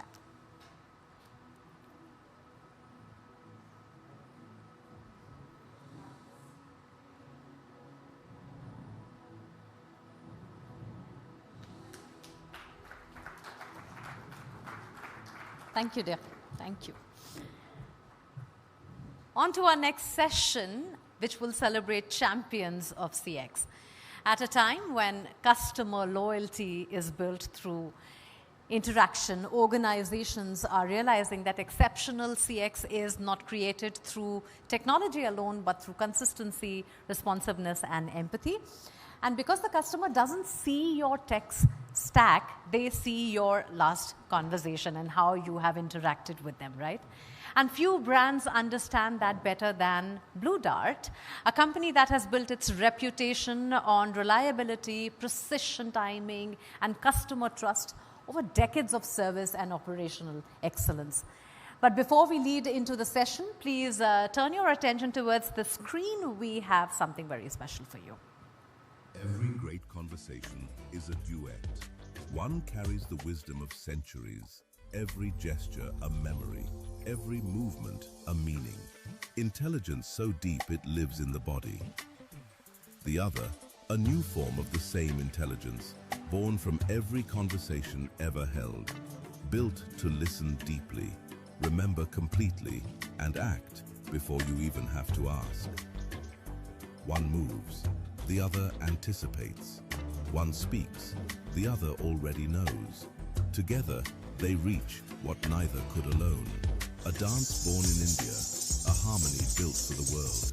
From the temple corridors of this nation to the warrior grounds of Africa. From the courts of the Emirates to the stages of Indonesia. Every customer, every culture held with the same understanding. AI carries the scale. The human carries the soul. And in every conversation between them, the customer feels heard. This is harmony.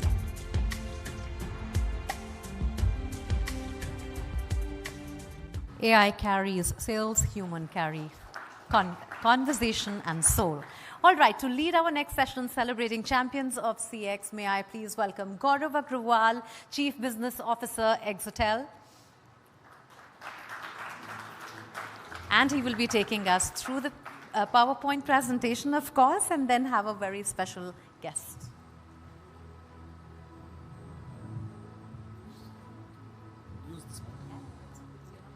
Yeah, perfect. Good afternoon, everyone. So I have a 13-year-old daughter, and she was pacing up and down the stairs recently. I looked at her. She looked very tense. I thought, what might be the issue? Is it something to do with a boyfriend? Is it a maths problem issue? What is it that she's so stressed about? So I went to her and tried to figure it out. And she said, Papa, I ordered Zepto 15 minutes back and it is still not arrived. Now, most of us sitting here in this room will not be able to identify with something like this because we come from a generation where patience was treated as a virtue. You could order a Bajaj scooter, fill a form, be in line for 6 months, and then it would arrive after that. A telephony connection would take a year. But in today's day and world, with the new generation, delay is not just an inconvenience. It is actually seen as a breach of trust. And what is happening currently, right? With the customer experience systems and the operational systems that are created and set up in the background, they are built on legacy softwares. And these are fragmented. They do not talk to each other, which actually sometimes could mean that a 10-minute issue drags on for days. And this creates a dent on the trust ledger that we heard some time back. Eventually, your customers end up feeling something like this. You said this was going to be quick. Well, are you saying that because he's a sloth, he can't be fast? I thought in Zootopia anyone can be anything. Flash, 100-yard dash. Buddy, it's nice to see you. Nice to see you, too. Hey, Flash, I'd love you to meet my friend. Darling, I've forgotten your name. Officer Judy Huff, CPD, how are you? I am doing just fine, as well as I can be. What? Hang in there. Can I do? Well, I was hoping you could run a play for you. Well, I was hoping you could today. Well, I was hoping you could run. So today we have with us someone who's been working on this problem and trying to solve for it, right? Sonia Nair joined Blue Dart 25 years back as a contact center advisor. And the day she had her interview, she told the interviewer that she wanted to head customer experience at Blue Dart. Sonia Nair is currently Vice President and heads customer experience for Blue Dart. Sonia ma'am, can we have you on stage?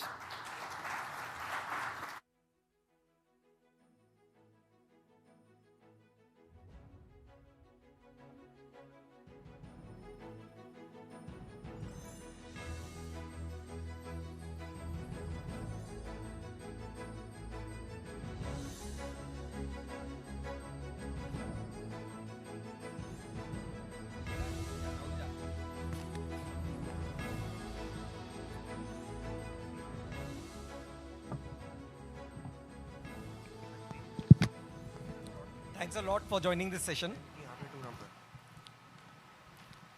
Yeah. So you started your journey as contact center advisor in 1999, answering customer calls, right? And today you lead customer experience for one of the India's largest logistic brands. Looking back, what is it that you've carried since then, right? Is there some learnings from those formative years that you still keep with you on how to build customer trust? Thanks, Gaurav. And firstly, you started by making me feel very old. 1999, a love story with Blue Dart that continues. Yes, of course, there were a lot of learnings. Actually, the days we joined, when we just started with the Blue Dart journey, the founders were very clear, you have to start from the scratch, no matter what your experience has been. And that really helped us build not only customers' trust, but learn through the journey of taking accountability, building that ownership, that I am responsible for that shipment, and looking forward to how can you resolve it at the earliest. So one thing I learned was you cannot solve a problem immediately. You might need to take time from the customer, but how do you keep the customer engaged? How do you keep him informed throughout that journey, the time it takes to deliver the shipment or whatever his query was? That was the most engaging time that we had with the customer. I think that was what built trust with the customer. That was my learning there. Nice. So currently Blue Dart handles millions of delivery per day.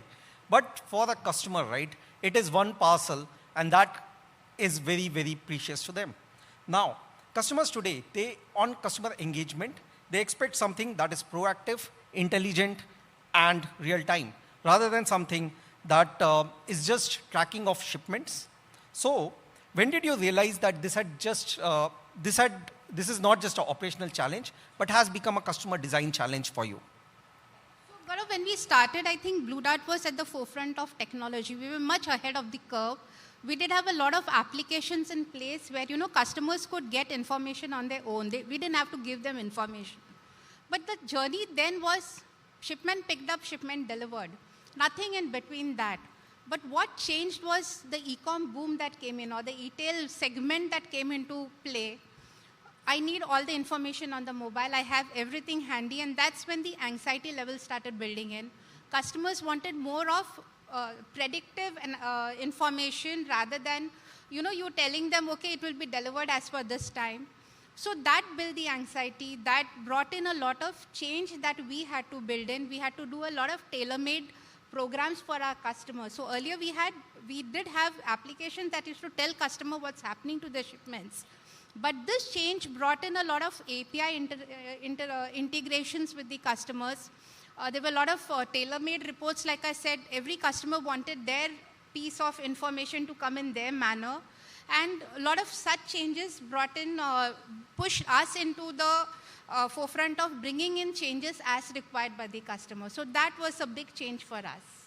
Got it. And even the world is changing today a lot, right? So AI and automation, real-time communications, this is something that is changing the way you would probably engage with a customer 5 years back versus how you engage with them today.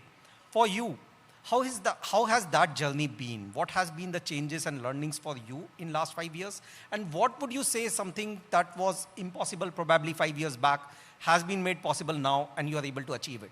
So Gaurav, even not going even 5 years back, I think when we started the journey, we wanted to put an IVR in place because having people handling calls has become a little bit of a difficult challenge because people do not like such type of a job nowadays. Although it's, it's money making, whatever. So we started on the journey of putting an IVR. It took us 3 attempts to put the IVR because every time we wanted to even put a basic IVR, our customers would say, no, we want to hear a voice. Which year was that? That would be around 2002, 2003, the first journey that we started of the IVR. So we had to park it. And finally in 2006, after doing survey with the customer, going back and asking them, what is it that you would want on a Blue Dart IVR? They came back saying it's a bare minimum menu that we want. And that's how we built our IVR. So when we started on this journey of, the change making now from voice to a voice bot or even going to a chat bot, we had to really sit back and think whether there will be acceptance. We are not only dealing with shippers, we are dealing with sentiments, we carry emotions of our customers. So even if a shipper is giving it as a shipment, ultimately there would be something that is really critical for him to have it delivered to his consignee. We are responsible for that. So that's how we went into this journey. It was a little difficult for us initially because we were very reluctant saying that, are we doing the right thing? Would our customers accept it? But then when we took the step forward and we said, no, let's try it out. And we, of course, partnered with Exotel.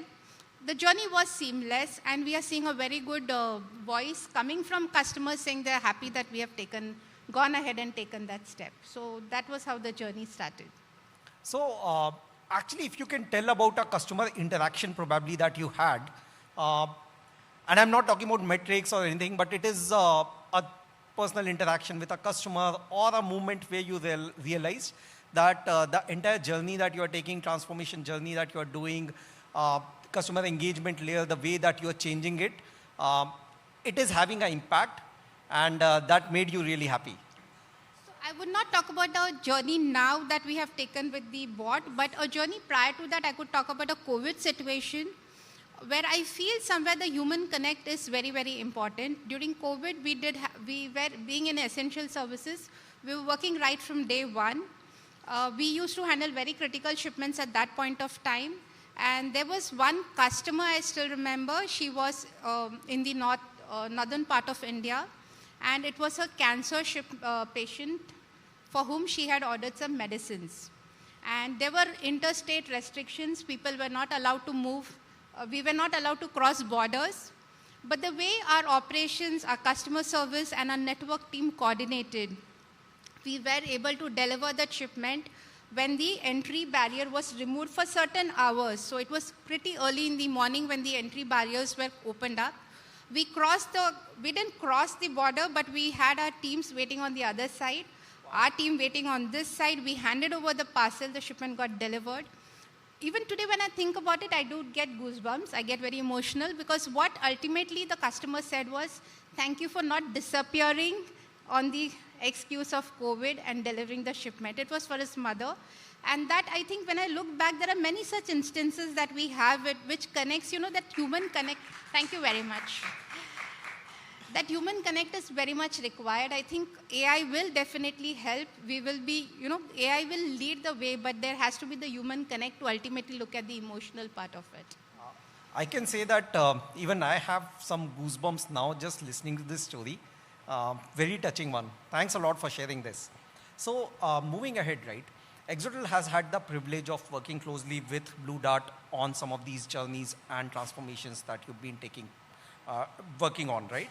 And one of the things that at least I have seen is that the technology, the challenge is really the technology itself, but it is about making this technology genuinely useful in the operational environment and making it work, right? From your side, what has the experience of working with technology partners actually looked like? What is the differentiator between a partnership that accelerates your work versus something that actually just adds complexity as a layer? So for us, this journey has been a partnership. It's not a vendor and a Blue Dart relation that we looked at. Partnership, I said, because I think right at the beginning, the scope was very clear. Who has to implement what and by when? And what is it that Blue Dart is looking at achieving at the end of it? So that was very clear. There was good involvement right from our leadership. I think we partnered with Exotel, so we had Exotel partnering with us. We had Janvi, I think she's sitting here, Subir who was here. along with my team, Seema, Elton, who have been really very critical aspects in implementing it. I think they looked at every aspect of how do we implement it without causing concerns to the customer. So it was a very seamless journey. Customer was at the center of everything that we did. We went phase-wise. So Exotel partnered with us. They had the patience because when we were not ready, we were very clear we are not ready. We want to have more testing to be done. We went to certain customers, looked at certain use cases. So that's how I think the journey went. We had certain deadlines and the deadlines were met. So there were no friction. See, ultimately our objective was not reducing the human touch point there, but looking at how efficiently we can use the technology to play that role of simple queries getting handled through the bot. We wanted to optimize our resources, so our resources are now handling escalations. They are handling things that the bot cannot or may need more time to develop on. So that's how the journey has been very seamless. Now we are going to go ahead with the chatbot and the other options. Got it. So will you say that somewhere when both the parties work as partners and work on outcomes, then it works better? Absolutely, it has to be that way because there has to be clarity and the scope has to be very clear for both. The service partners have to look at the same KPIs. That's what will make it successful. Got it. And if I may ask, unless it is confidential, but in this entire transformation journey that you've taken, right, I believe that what we've been talking about, human in the loop, that has come to the forefront, and we've seen very clearly that it has freed up for humans to do something much more meaningful and as a supervisory role rather than a transaction role. So has that been the experience? How would you say that has changed the life of an agent in the floor? So for the agent, I think they have more information for them. The intent of the caller is very clear. From the supervisor part of it, I'm sure Seema will agree with me. I think they have more time now doing quality work. A lot of our quality analysis is being done through the technology. And we are getting some ready reports. That's where their time gets saved. They are ready to handle the next assignment faster. Perfect. So let's say if you have to look ahead 3 to 5 years, right? What do you believe will define for logistic companies the most important parameter for customer trust? What do you think it will be in the AI world that we are moving towards? So I think in logistics, the human connect, like I said, will remain because ultimately it's a parcel or a shipment or an emotion that I'm going to deliver at some point of time. There are exceptions. It's a service industry. You need a human connect. I feel AI will evolve in logistics. There are a lot of things, especially at the operations end, which we are exploring. At the customer service end, we have already started with. I think this journey is going to go further. I would say AI will get more and more smarter and used in logistics. It will become definitely a superstar. But I feel that insaniyat or the human connect that has to be there will remain the blockbuster. So that's what I believe will continue. Perfect. So that's a great place to end, where we talk about humans and the real superstars who will actually be running the show behind anything, right? Thanks a lot for your time, and it has been wonderful chatting with you. We'll see you around. Sure. Thank you so much. Thank you.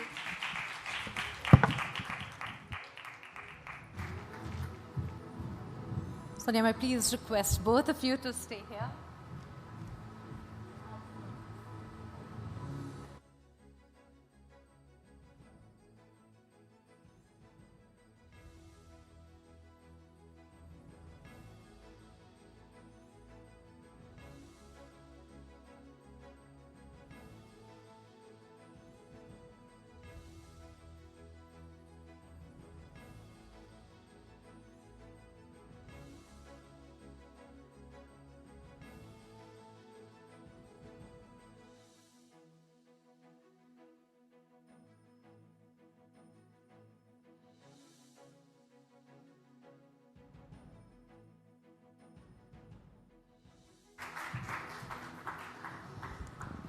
All right, now it's time for a short break.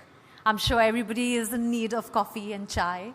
So we will have many more exciting conversations after the break. So about half an hour and we'll be back. Thank you.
Welcome back, ladies and gentlemen, to EngageX 2026, an evening dedicated to exploring how technology, intelligence, and human connections are coming together to redefine the future of customer experience. Let's move on to our next session. In today's economy, our customer interaction carries measurable business impact. Every delayed response, every seamless resolution, every personalized engagement, all of it influences your revenue, your reputation, retention, and long-term profitability. And customer experience is no longer operating outside the balance sheet. It is pretty much part of it. It is pretty much shaping it. In fact, PwC's Global CX survey reveals that about 86% of customers are actually willing to pay more for a better experience, often before they even see the product itself. Now, our next session is looking something on those lines and is titled The Experience P&L Panel When Every Conversation Has a Balance Sheet. To lead this conversation, I'd like to invite Mridu back on stage. And joining her on the stage are her panelists. Put your hands together for Sachin Bhatia, co-founder and chief growth officer at Exotel. Abhishek Chakraborty, CEO DTDC. And Devesh Sawhney, chief growth officer at Zepto.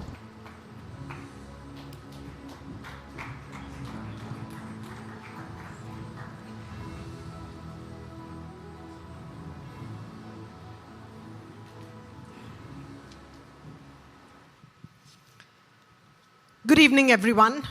Well, customer experience traditionally was often treated like a soft metric.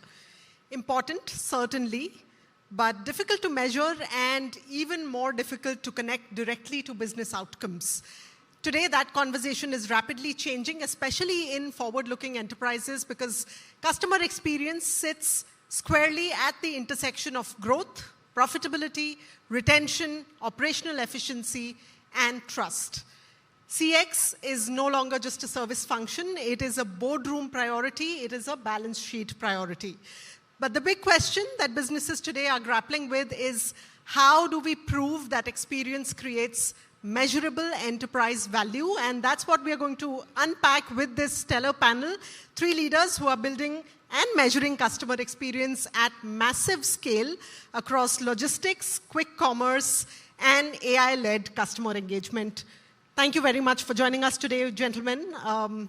As a warm-up icebreaker, let me ask you, now you're all dealing with huge scale, right? What is the one customer experience KPI or metric that really tells you that you are building loyalty and not just mere transactions? Abhishek? Great question. And I can give you some fancy numbers and stats. But there's something which I've always realized year on year. We do about 190 million packages a year. And I often tell my team members, and we've been in business for 36 years, and I tell them, don't take it for granted that when March 31st turns to April 1st, that those 190 million packages are guaranteed, because our score starts from 0. I think the businesses that we are in, the greatest metric is if you've got customers that are coming back, if you're retaining, and you're seeing the same people who are trading with you are continuing to trade.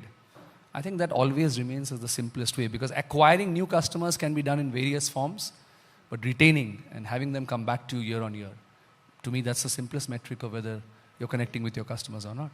Fair enough. Devesh? I think the same answer, right? Like, retention is the heart of any measurement. Now, in our world, we measure it by multiple things. For example, retention rate of a customer, same store growth, frequency increase of a customer. But it boils down to this one thing, is the existing customer, how much can she or he come back and transact with you again? I think that's the North Star metric that all of us follow, saying, if this is growing and this is sustaining, I think we're in a good state. Sachin? Yeah, so anything other than retention as a lagging metric would be a wrong answer.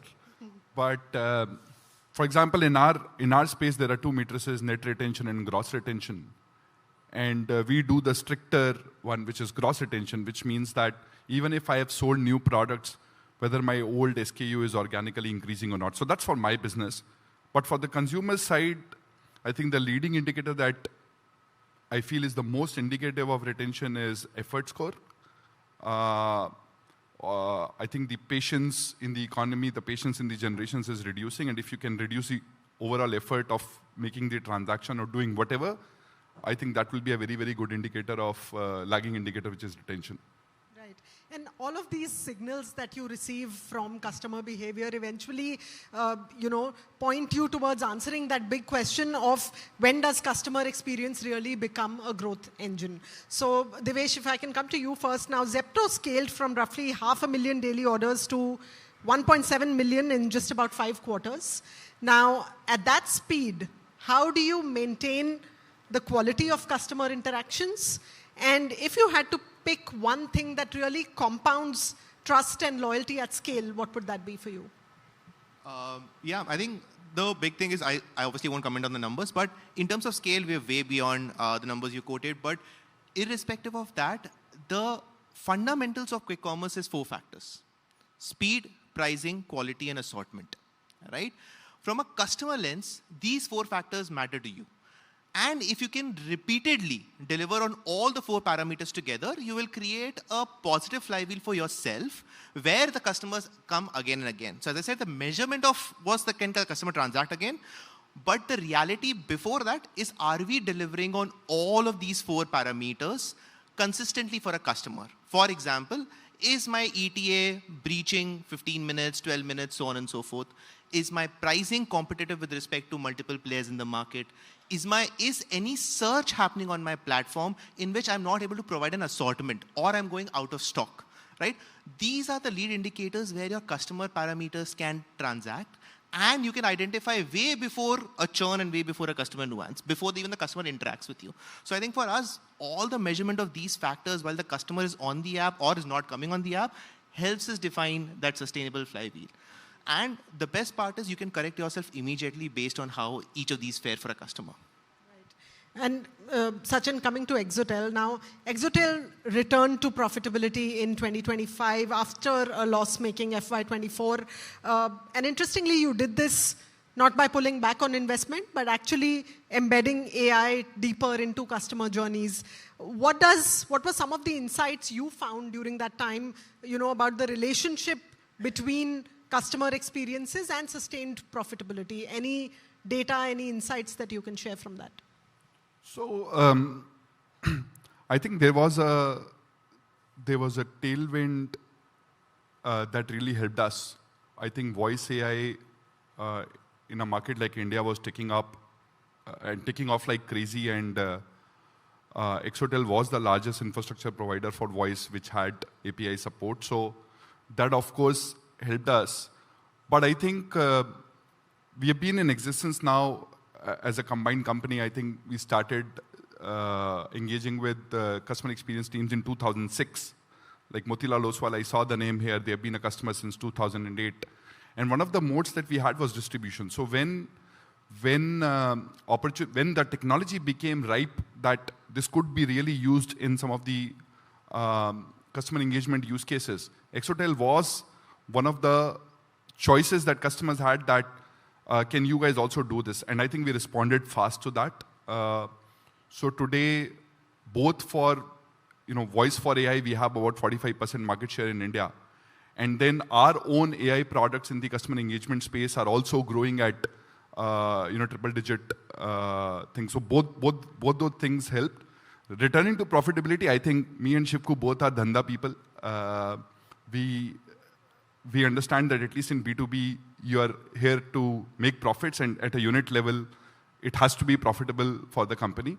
So I think we just returned to our sanity in 25 and started running business that way, but there were tailwinds that were helping us. And may that sanity prevail. Abhishek, now DTDC is not just delivering parcels. In some ways, you are also enabling broader commerce in India when it comes to businesses, right? Now, how does this broader economic value that is getting created in the country really translate down into business outcomes for DTDC? And where does CX fit into the role? Great question. I think given when we started, we were a simple, humble courier company with a very simple mandate, deliver documents from one place to another. Because we've seen so many cycles of growth, the number of segments that we cater to today, right from documents to small packages to FTL, PTL, not just domestic, international as well, not just international in India, in 7 countries that we're physically present. In some ways, our mandate has always been a lot more universal. I know it's not something that we can quote about ourselves, but in some ways, for most Indians, more than an India Post, it's been a DTDC that's been your friendly neighborhood center that you could walk into. I guess when you start your business with that kind of a larger mandate, it means that you are exposed to a lot more customer use cases, a lot more varied kinds of demand, unique stories that you need to solve for, small to medium to large businesses that you cater to. And what that helps us is 2 things. Number one, the balance of our business is such that because we cater to such a large section of customers, when one segment might be going a downturn, the other one is possibly growing. And that's why we've been able to be sustainable for so long without raising a single rupee of capital since our inception. But why our customer experience is now playing a very important role in that is that as my colleagues here are also talking about, with the change in generation, with the change in expectations, I think even a simple parcel delivery, pickup or any transaction is no longer seen as a classical express business. And I think credit to Devesh and their industry colleagues, they are setting the benchmarks, and I think we take it upon ourselves to ensure that can we, in our own way, when it comes to that last mile, ensure the same quality or better quality of experience that can be delivered. So I guess sustenance now requires you to adapt to this new currency of speed and convenience. And if you can match to that, then of course the business that we build will grow. But the relevance that we have for our consumers is completely dependent on this new way of looking at customer experience. Right. And executing that at scale is no easy feat, right? And really the profit lies in the execution. Now, Devesh, Zepto has something unique. You have visibility into both customer behavior and fulfillment through your dark store strategy. How does having that full stack visibility into the customer really help you improve customer experience in ways that perhaps traditional retailers or brick and mortar stores just will never be able to do? I think that's the most crucial part for us to be viable, to be precise. See, think of it this way, right? What's our asset today? Our asset is the inventory that we hold, as well as the store and its location, right? How many orders can I get from that store becomes my key metric, so that I can sweat out that asset as much as I want. How many inventory turns can I do much faster, so that I again sweat out those assets faster. So I think everything, if well integrated, can give you a nuanced approach. For example, everything is extremely hyperlocal. People who are from Bombay will realize a store in Bandra will be slightly different from a store in Virar or Vasai. And a store in Bombay will be slightly different from a store in Ahmedabad. For a very, very clean example, the milk, like which all of us consume, Bombay has a good amount of sale in Amul, right? Whereas Delhi is Mother Dairy, Bangalore is Nandini. Is the same SKU, the brands change, right? Think of it, this complexity at multiple thousands of SKUs, their allocation at a pin code level, having the integration from supply, as well as the integration to the brands, to the warehouse, to the dark store, and customers' perception of that store, gives you a good outcome to ensure we increase our throughput. In fact, so-and-so, and there are articles about us where we've integrated our F&B supply chain. I think we were talking to this previous conversation, where now we started interacting directly with farmers to source fresh vegetables and fruits for us, so that we can supply better, at a better quality, at a better price. So that's a lot of innovation happening at the back end. Abhishek, now DTDC's customer experience is delivered also not just through the company, but through about 16,000 channel partners of yours. Now, how do you maintain accountability and consistency in the quality of service at that scale and link it back to business outcomes? See, I think when you choose the model that we did way back when, and I don't think there are too many companies in the world that do it that way, it was very important to us, and we realized that very early on, that if we have to maintain that quality, the processes need to be very strong. The playbooks that we give to each of our partners need to be very accurate. for providing that experience. And maybe even till 10 years ago, you could have gotten away with a few chinks in the armor, but I think post-COVID, the expectations of consumers, the way that it is, every aspect of that experience needs to be tailored. And therefore, we ensure that while it might be a partner who might be providing either a sale or a service to you, the rest of the entire backend, the experience, the touch point, every contact that the consumer needs to make once they've tendered their parcels to us, I think all of that is taken care by us. Not only in terms of the actual systems that we build, but also in the customer experience capabilities that we built in. And we ensure that as a consumer, if you've given a parcel DTDC, it doesn't matter whether it's a partner or the company directly, you have to get the same kind of experience. In terms of business outcomes, obviously, the wide breadth of consumers that we touch, it also means the kind of issues, the challenges. Because imagine in a business like we're in, if you have a 1% error rate, it still means a few good thousands of shipments that you're going to be dealing with concerns. And I think over the years, our investments on technology, how we've doubled down on it, especially now we are investing a lot on AI. We've got our own virtual assistant. We call it Diva, DTDC Interactive Virtual Assistant. In the last 13 months, it's played a fantastic role. So today, annually, 800,000 queries from consumers are handled by the virtual assistant. 79% of those queries don't even need a human being to answer anymore. Now, what the business outcome there is, I need lesser number of people to keep manning my contact centers or the resolution teams. But more importantly, I can invest a lot more on the quality of the people that I have. And I think our responses with AI integrated is becoming more empathetic, more direct, and we are getting faster at doing it. So I think that is a direct metric which ensures, we spend lesser to serve customers, but more importantly, the retention. And the happiness quotient for our customers is significantly going up. Fantastic. Well, let's move from channel partners to delivery partners then. In case of Zepto, the delivery partner is a huge part of the customer experience, right? So, what is it that you do at the back end to ensure that, the delivery partner is happy working at Zepto and delivering happiness with every order, and millions of them? So, where do the delivery partners sit in your CX strategy, and what impact does improving their working conditions really directly have on your business outcomes? Any measurable data in that regard? I think, as he was mentioning as well, right? I think the last delivery point is the most important point for a customer as well. The way you experience how the product gets delivered to you creates a lot of impact.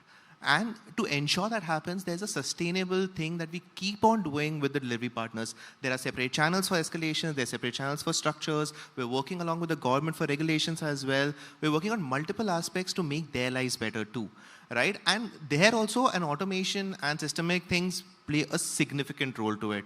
I think the team that builds it, obviously it's not mine, it's Vikas's team that builds the entire thing. I think they're doing a credible job in terms of ensuring that this ecosystem grows as we are growing as well. Since we grow exponentially with orders, we need exponential partners to do that. And handling that at scale has its own complexity, with the team does very really well. Right. All right then, let's move on then to actually find out how do you measure experience in a way that the boardroom respects it, right?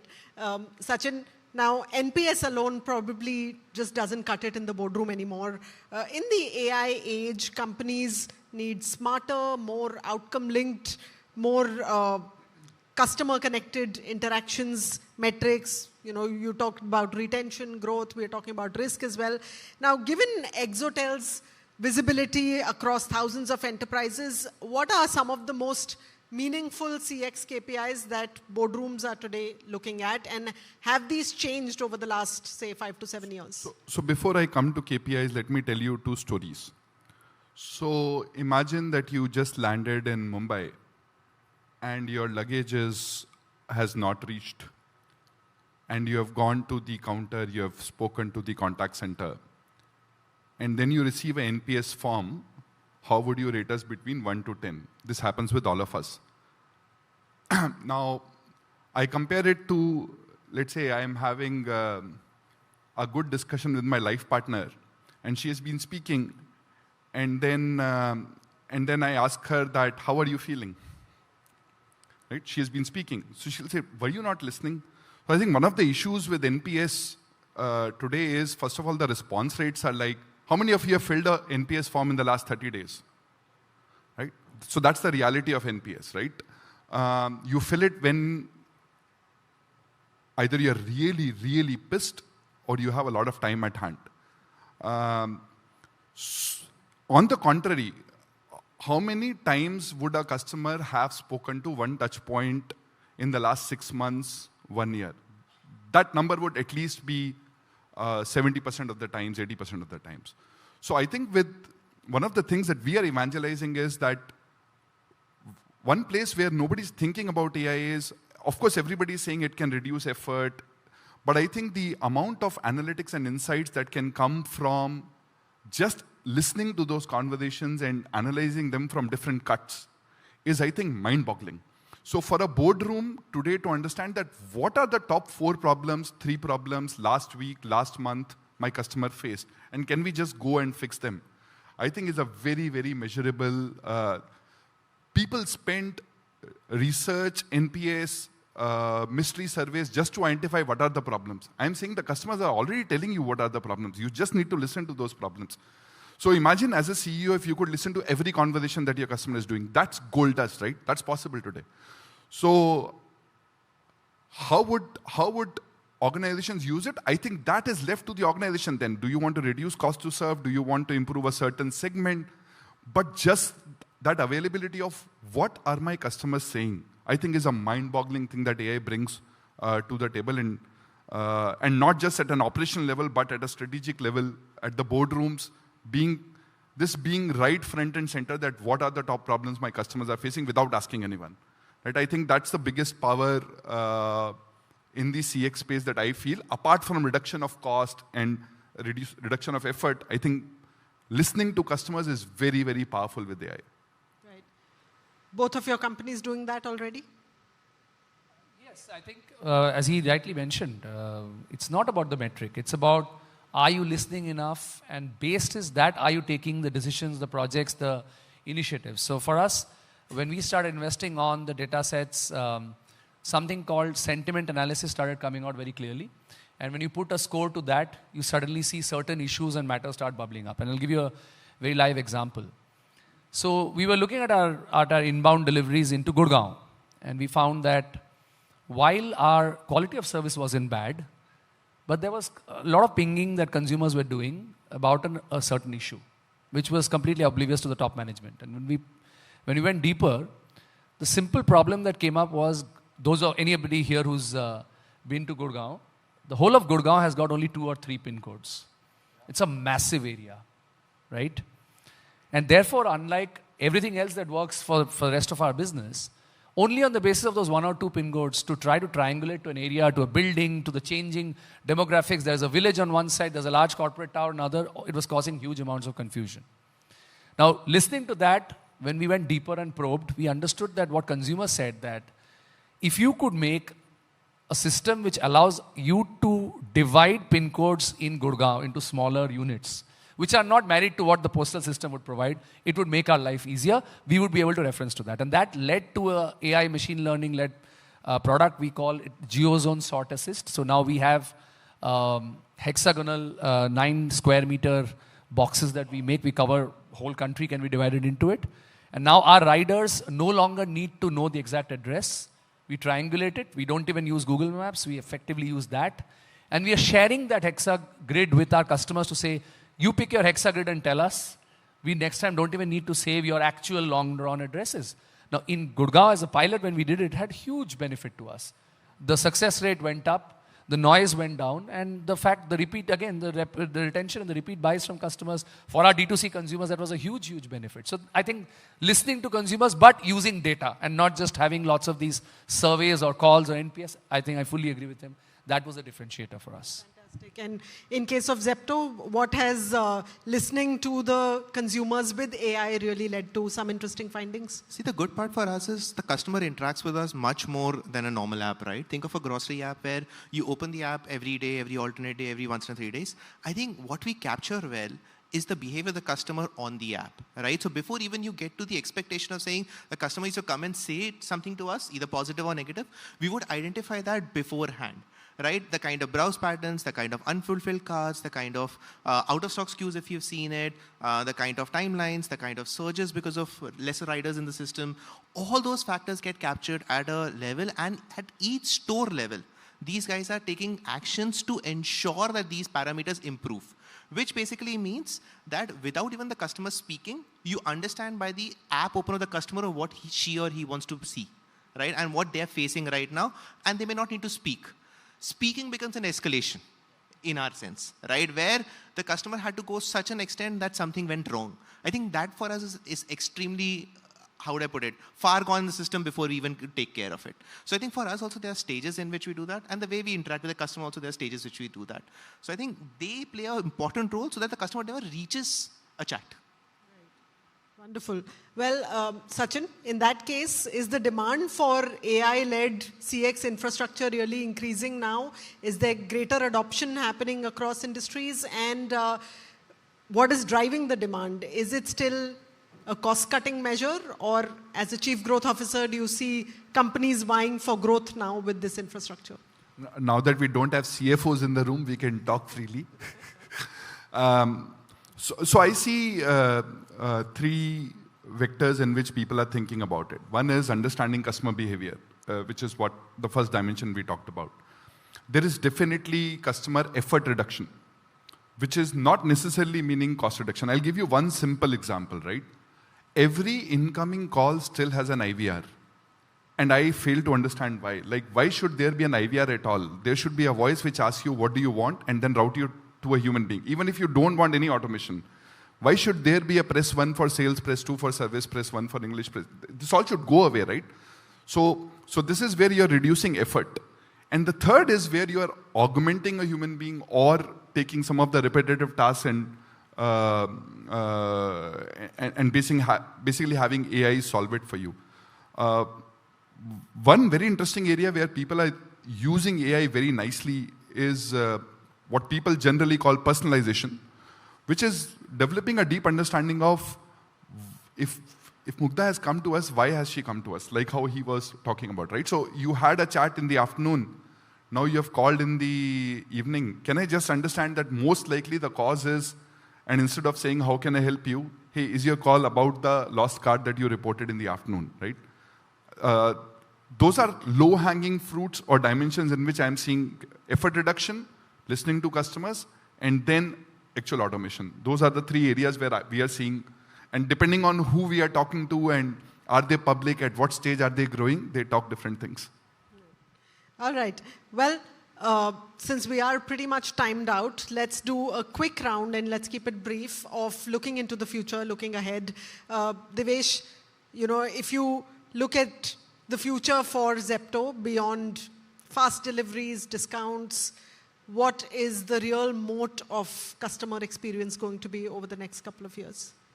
I think the fundamentals won't change, which means speed, pricing, quality, assortment won't change. I think things will change around all of these 4 parameters, right? The expectation of expanding the range to figure out what more can we deliver quicker, faster, better. How can we ensure that we pass more value to the customer? How can we ensure that we do speed in a much more reasonable, sustainable, and timely fashion? Get better on these KRAs. I think the world will move towards that.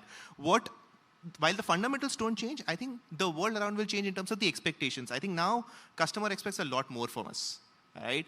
That is something that we'll have to cope up to, of saying, how do we keep on coping up with whatever customers say? Customer can search 20 things which are not on the platform. How does we ensure that whatever she or he searches, there is relevant products that are there in the system? How can we ensure that if the customer's expectation to deliver in X minutes, we ensure slightly faster than that? How can we ensure the pricing that's available, that can be the most competitive pricing and we pass all the benefit to the customer? Which boils down to the fundamental is how much can we squeeze our assets better? So therefore, I think the fundamental belief is if we can squeeze our assets better, if we can lower the cost in the way we deliver, if we can get same-store growth faster, higher, better, and improve retention by doing this, I think that's the sustainable way of figuring out all these things. All right. Abhishek, vision for the future in terms of CX, and what are the investments you are making today to achieve that vision in the next couple of years? In terms of investments, we're putting a significant amount of it. Out of this year's about $15 million we're putting on technology. More than 25% of it is on AI, whether generative or machine learning. But I think in terms of future and vision, as the world moves towards a lot of usage of AI for improving the customer experience, I think the real value of AI will not come from cost reduction or removing human beings. It will actually be in terms of can we make the human beings more empathetic. And our experiments, what we are seeing is that ability to train the AI to help low-end operators learn the kind of empathy that your consumers need. I think that's going to be the future. Because as the world gets more digital, probably empathy is going to be the most difficult thing to find. And if we can get better augmented by machines, I think that will be the turning point for me. Right, absolutely. Sachin? So how do you today differentiate bank A from bank B? And think about that question deeply, because all of us have experienced this. So I think in future, everybody will be thinking about service design the way he was talking about. So speed, execution, assortment, in whatever industry. And it is a race where everybody will plateau in each industry, and there will be some maybe minor differentiations. But I think the ultimate differentiation would be, so how do we think about customer service today? We think about humans being the first line of defense. I think that will all go away. The last line of defense would be human beings, and that is the only meaningful differentiation that would remain. All other services would be commoditized, and it's a little utopian, but if there is collective wisdom of the word available to everyone, and everybody has the same intent and access to capital, then what is the final differentiating frontier? So it's that human being who's finally going to come when things are bad. So whether that error rate is 0.1% or 1% doesn't matter. Matters because that'll decide your market share. But what you do then and what is being said then, do you have high agency individuals taking action, or is it an operating model and a system giving an answer? At that point, if a human being is giving an answer, I think you are safe. All right. Finally, one word or one phrase answer to this question. What must companies obsess over now when it comes to CX if they truly want to make it a measurable, quantifiable outcome for their businesses? Abhishek. We've always had to do listening, but listening differently. Not just listening to what is said, listening to the underlying data sets, which will tell you a lot more. Okay. Keep pace with growing expectations. All right. Sachin? Make customer do less, reduce the effort. Okay. Data, listen better, reduce the effort, and what did you say? Sorry? Keep pace with growing customer expectations. All right. Well, that's a lot of thinking for entrepreneurs and businesses to do. Thank you very much, gentlemen, for that very, very engaging conversation. Round of applause for our panelists today. Thank you. Appreciate you joining us.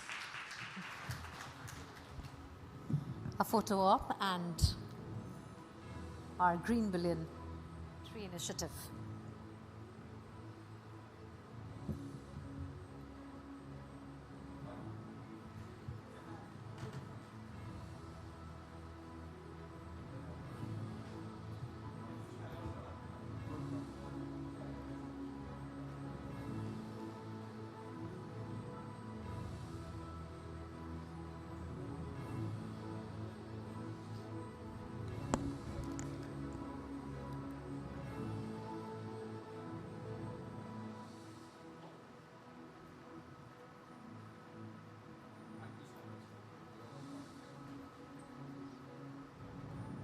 The Grow Billion Trees certificate to all our panelists there.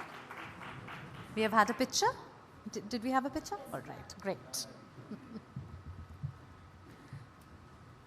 I have an MO, and I need to follow that from the gentleman right there. So I need to get all the pictures taken. All right. Now we move on to our next session at a time when AI is reshaping the global economy. The conversation is no longer just about innovation, although we keep talking about innovation, but it's no longer a concept that is not coming with responsibility, reliability attached to it, and building systems people can actually trust. Now, to witness a powerful vision for the future of AI in CX, I'm welcoming the co-founder and CEO of Exotel, once again, Shivakumar Ganesan, for a very special address.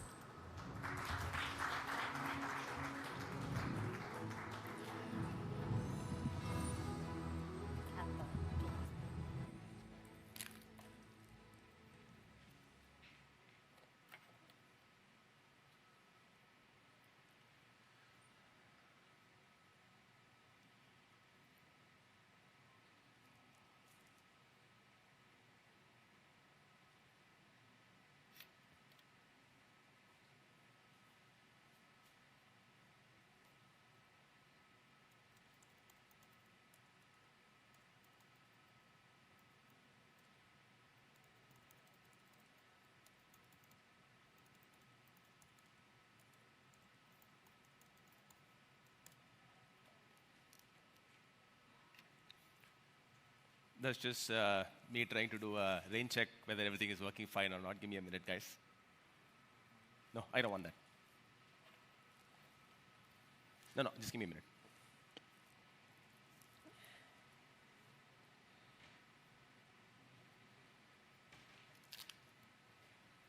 I'll connect it.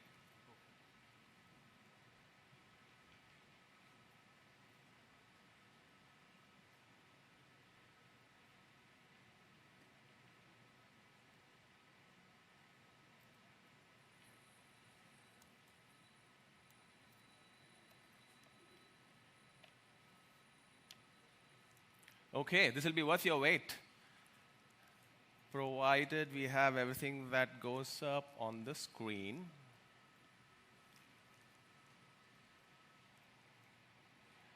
Perfect. Can you call Ankur and find out how his EngageX event has been going on up until now?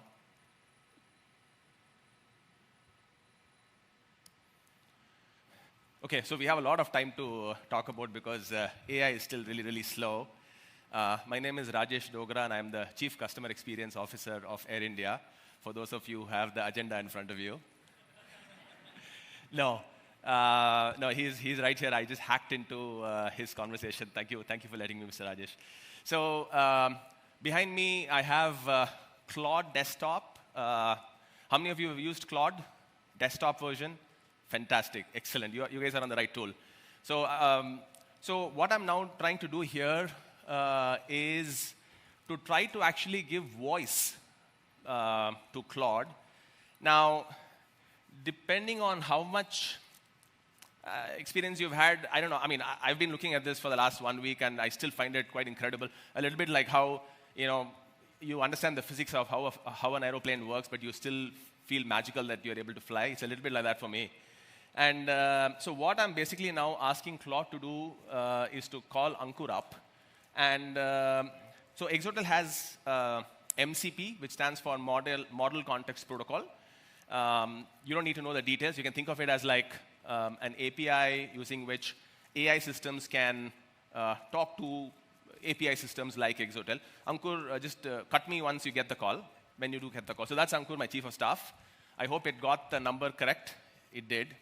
So the MCP has been hooked up into Claude. And again, so you don't even have to do anything. You can just go to Claude and say, look, hook up Exotel's MCP, and that's it. And you'll need to take your API keys and a bunch of other details that's available on the Exotel dashboard and just wire it in. And once that is done, what it's now doing... Getting a call. Okay.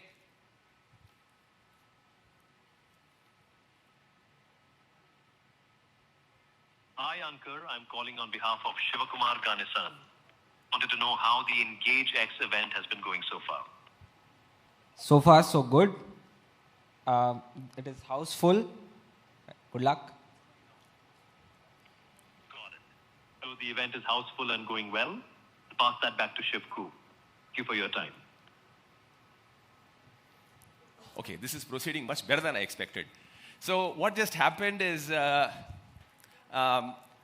Claude actually created a voice bot in real time, a voice agent in real time. So if you go to voicebot.in.exotel.com, what we've created is basically a platform where you can hook up your own ASR, TTS, if you have your own keys of whatever models that you like, etc.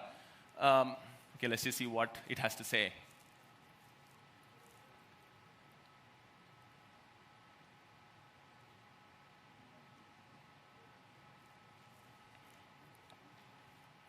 That is exactly what Ankur said. I think that deserves a round of applause, guys.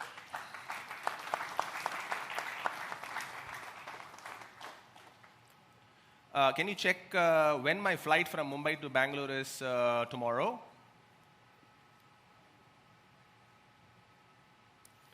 So now, going beyond the first demo call, so this is a little bit more like how you would likely use it. So each one of you could now go get an Exotel account, and you can set this up, and you can actually get Claude to do the calling, AI to do the calling without you actually having to lift your phone up at all. In fact, several of my employees actually, now I don't call them directly. When I'm in Claude, I basically ask them to get me the updates. It gets the updates and sort of comes back. So this is more like how you would sort of likely use it. So this is connecting into my Gmail MCP. and hopefully it'll, from the calendar, find out when my flight back is.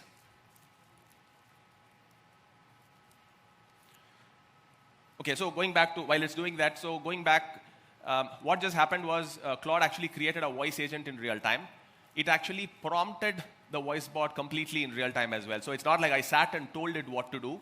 It got the context, and it basically now used the MCP and said, hey, you are Shivku's assistant. You are now supposed to call Ankur. This is Ankur's phone number. All of that was actually done right now in real time. So then what happened was Exotel's MCP also has an API using which you can connect an outbound call to a WebSocket endpoint, which is again, you can get those details from the MCP. So it's placed that call, and then it's connected to the WebSocket endpoint, from which point onwards the voice bot basically picked it up. Okay, so that's my flight back. Can you call Shivakant Tripathi and ask him whether the web check-in has been done or not?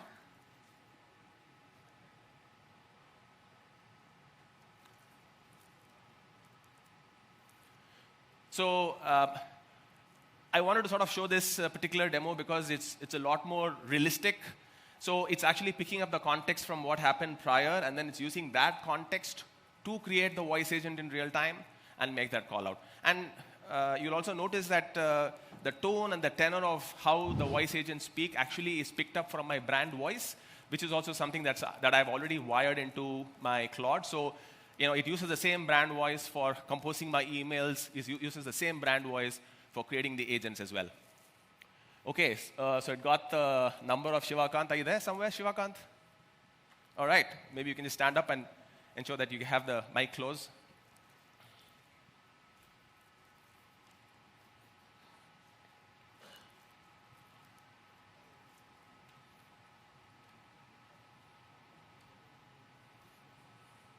Thank you for being silent, audience, because if you all make too much noise, the voice bot will not know what to pick up. Let's see how this goes. I mean, another thing to notice there, it's also, of course, picking up the numbers. So I've hooked up my... I'm getting a call. Hello? Hi, Shivakant. I'm calling on behalf of Shivakumar Ganesan. He wanted to check if the web check-in has been done for his flight tomorrow. Hey, yes, it is done, and notification is already sent to WhatsApp.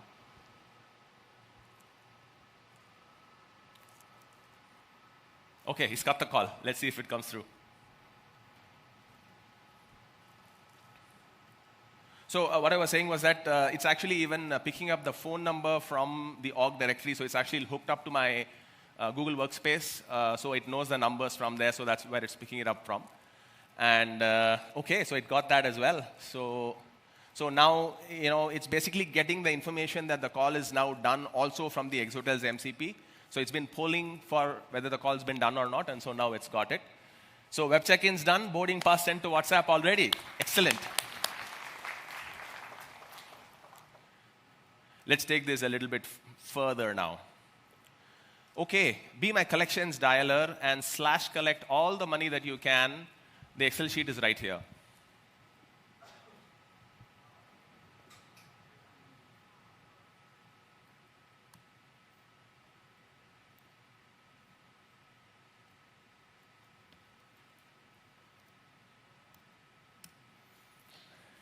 Okay, now we're getting into serious territory. So here we have what's called as tool calling. Tool calling is the ability to get LLMs to query in real time an external system and get information back, and also write into external systems in real time. So here I've actually used Google Web Script. And I've hooked up, imagine this Excel sheet to be like your CRM, if you will, right? So these are the people who are there. So there are about 5 people there. And so this is the outstanding amount. And I'm just choosing the collections dialer as an example because, I mean, half of you probably have a team that does this right now. And so I thought it was a really nice thing. So what's about to happen is that actually Claude is now going to dial all the people in real time. So I don't know if the folks are here, if you all can stand up, and if you are getting the call, Sahil, why don't you come up on stage maybe? So Sahil is one of our product managers in the voice bot team, so he's been instrumental in creating this demo for me, so it's only fair that he's here. So there are actually 5 people who are now getting the call in real time, and depending on what they say, we'll come to know what's about to happen. So this is now reading the information from the Excel sheet in real time. So the prompt is now customized. So it's not hard-coded. So it's not like it's going to say, hey, customer, right? It's actually going to call people by name, all 5 of them individually and separately.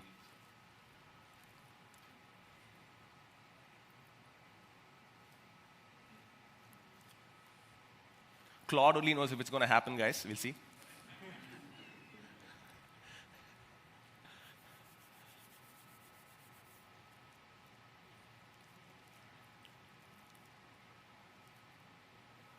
So, I mean, I have only 4 use cases here, but actually the power is just endless. Okay, people are getting the calls now. I'm getting a call. Hello. Hello, Sahil Rajput. This is calling from Exomine regarding the outstanding amount of 18,500, which was due on 12th May 2026. Okay, what do you want me to do?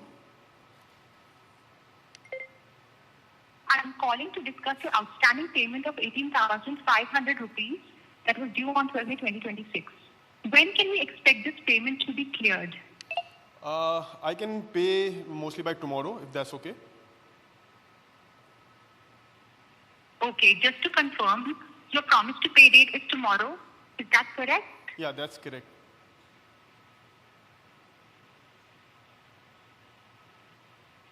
Thank you, Sahil.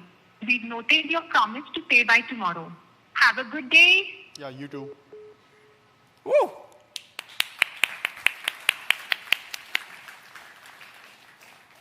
I'm going to go ahead and fire the next query. We'll have enough time to talk about this.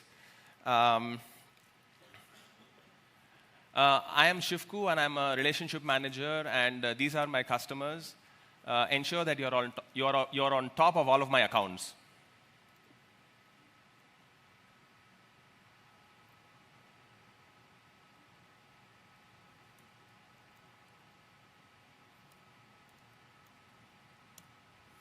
Okay, so let's go back to the previous call. So what we've actually now built is a collections dialer in real time. No software, no nothing, and each one of you guys can actually go and do this right now. And so it's able to now figure out, of course, like I said, the calls were personalized, but even more importantly, you may have noticed that my personal agent was actually using a male voice in a certain tone and tenor, whereas the collections dialer was actually using a female voice in a completely different tone and tenor, and that is actually quite intentional. So using the MCP, it pulled the list of all the voices, and then we've tagged each one of the voices saying what it is relevant for. So it actually picked the right kind of voice. It is actually even setting things like how fast or slow it needs to be and things like that. It's set all of those configurations up, and hence it sort of went like that. And of course, I think all of this data is perfectly fine. And over here in the Excel sheet, it's also filled up. And Sahil's response is perfectly captured. He said he will pay tomorrow, so that's perfect. Now, what I've been hyping up all along, which is India's first AI call. We don't know if it's going to happen or not. And it is happening. Okay, so here's what's actually going on. So far, every single, Sachin, stop me in case you get the call. So far, every single call before this, there is actually a human that sat behind and orchestrated that call. We told the AI, you have to make the phone call, you have to receive the phone call, this is how you need to do the phone call, and things like that. This is the first time in the history of our country a call has been made without a human actually explicitly asking it to make the call. So here, I'm in the wealth management business. So this is think of it as my CRM. So this is my list of customers, and this is the data from the CRM. And then there is one, Mr. Sachin Bhatia, where that needs attention. And I didn't actually say make the call, right? So, but it decided that that's the one that needs attention and is actually making that phone call. So let's see if Sachin gets the call, and let's see what the conversation is going to be like.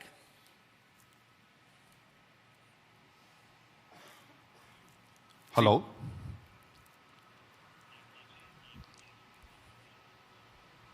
Your relationship manager. He wanted to personally reach out ahead of your FD maturing on May 30th. Hey, I didn't realize my FD is maturing. What should I do about it? Understood, sir. Shivku will walk you through the specifics and all your options when he connects with you. Would you prefer a call back from him, or would you like to schedule a meeting? Can you ask him to call me around 5 p.m. today?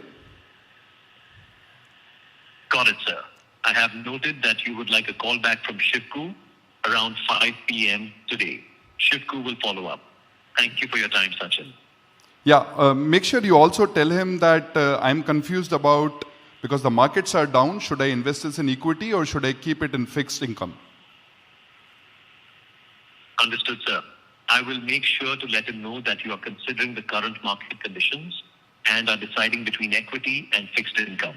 Shivku will address those specific concerns when he calls you. Thank you so much. Woo! Pretty incredible. That, ladies and gentlemen.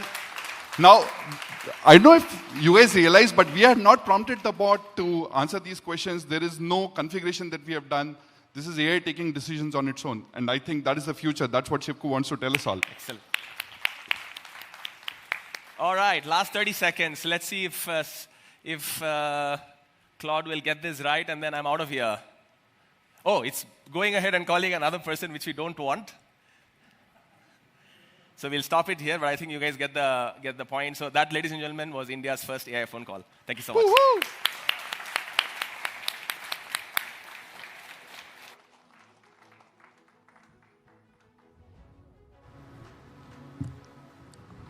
Fabulous. That went well.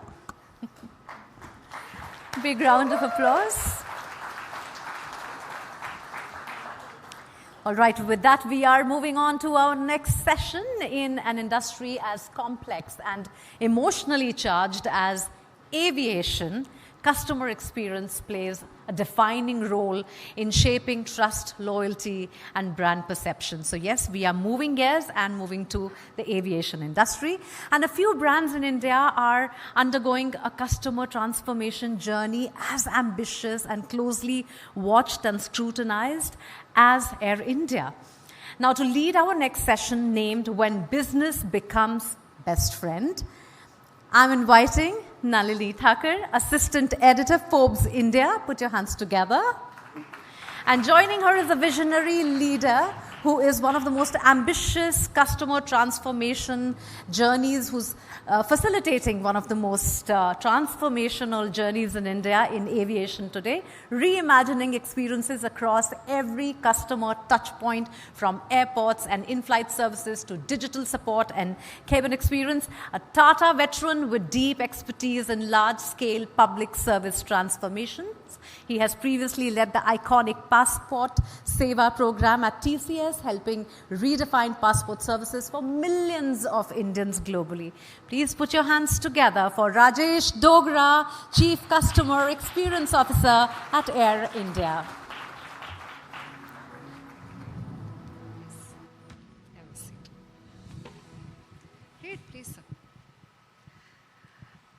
Thank you so much for joining us today. This is a very exciting conversation topic, I must say. Taking a step back before we dive into this particular conversation, you've spent, like Mugdha rightly said, almost 2 decades at the Tata Group, and we recognize you as a champion of large-scale public service transformation. How do you sort of envision replicating a similar transformation journey for Air India? Thank you, Nani, and thank you, Exotel and CNBC, for having me here. Good evening to all of you. Before I start, I must compliment Shivku for an amazing session on the chatbot. I think this is something first time we have seen here. Wish you a lot of success going forward. Now, coming to transformation. So you mentioned about the Passport Seva earlier. The customer experience as such, when we talk about services, especially when they're there to be delivered on a very large scale and customized, bespoke, because it's not something that you do in one shot. You need to think through the service needs, requirements, ambitions are so different from different types of people. So building that whole ecosystem to solve the problem and deliver services is something which takes a lot of effort, there's no doubt. But using the right tools, right processes, right sort of people, business rule definition, delivering solutions, I think this is all goes in a way that you plan it in a particular way and then you deliver. Right. And you finally achieve what people anticipate and they expect. So understanding the needs is very critical. It's not that you do it from one side, one way. You need to know. And in the earlier session, I heard somebody saying you need to keep evolving. Yes. So not something that you build, deliver. It has to continuously keep improving, evolving, innovating, using technology, improved processes. So there's a lot that needs to be done. Right. So Passport was a great example where we could completely transform as part of TCS, where I was the director of the program for 12 years. And we have seen a complete change in the way the passport services are perceived, one of the most iconic government programs. I'm happy that we could deliver and change the perception about services. Aviation is quite different. Yeah. Can you give us some examples of some customer-centric initiatives that you've implemented with Air India? Yeah. So Air India, as you said earlier, it's a very, very emotional element in our relationship with the aviation, and especially Air India. With, all of us have flown Air India with our parents and ourselves. The first flight, most of us have been of Air India. And the fact that the airline carries the name, it's a flag carrier of India, it's of course is emotional, especially for the Tata Group because it was founded by JRD more than 9 decades ago. So for Air India to be at a space where it truly deserves to be and when you talk about aviation airline, I think customer experience is so important, while safety, security, on-time performance, all those things, but customers expect nothing less than the best. And especially when an airline which is part of the Tata Group, the expectations are really, really high. So there is a lot which is being done. So if you look at last 4 years when we took over from the government of India, there were a lot of challenges, and when we acquired it, we've been working continuously and trying to bring changes. The entire customer journey, right from starting the experience of when you book your flight till the time you arrive at the airport and collect your bag. There are 37 or maybe more touch points that we have tried to address and completely revamp this airline big time. So there are so many examples. I mean, I can keep talking. Yeah, the app is very, very lovely. Exactly, yeah. So 2 things I want to say. One is when you talk about the customer experience and the services support, one is how you deploy technology, meaningful technology tools. And secondly, how do you build the processes and the policies and so that the entire ecosystem aligns to manifest that into the physical service experience, right? So aviation airline is not that you just bring technology. So there has to be multiple interventions in the physical spaces, people, behavior. Those things naturally come. The human angle, which is so important for aviation. So I think if you look at the entire dimension of the services, right from technology, the app, as you mentioned, is world class. Our chatbot, AI.G, which is doing a wonderful job answering hundreds and thousands of queries every single day. Our complete customer support system that we have rebuilt in the last 4 years. And then there are more than 130 different applications and systems that we have reimagined, modified, changed. Along with that, what we have done is the physical manifestation of the services, starting with the in-flight product, the aircrafts, the new services, the new seats, the new F&B offerings, airport operations, changes there, the lounges that some of you may have observed. The complete spectrum of service ecosystem for the customer is what we are reimagining. Technology is enabling it, helping it, and the physical assets, services, improvements, all that we are trying to bring, they're coming together to deliver a truly world-class airline that, as I said earlier, India deserves and Air India deserves to be in that space. Certainly. Of course, one can't have a conversation without talking about AI. When it comes to AI-led solutions and innovations that are being done, could you perhaps expand a little bit on that? And, how are you sort of enhancing the customer experience via AI? Yeah. So if you look at it right from the beginning, we created humongous amount of, we built the whole infrastructure and also for the data. We didn't have, a lot of the systems were broken, we didn't have the information. As simple as the contact numbers of our customer, their travel history, there were a lot of challenges which we tried to fix. So what we now have is quite clean database of people who are traveling, the information, and there are a lot of queries which come in. A lot of people call up, they are sending us emails. We are using certain CRMs where the service requests, information, all those queries keep coming in. So we are just trying to use AI to make sure that the advisor's job become easier. And so we have implemented certain tools and we are still doing more, wherein the advisor who in normal times would have taken much longer, but now is able to get information which is collated by the bots and helps to respond very, very fast. And more than the speed, I think it's important that the responses are absolutely correct and there is no scope of incorrect information being given to the customers.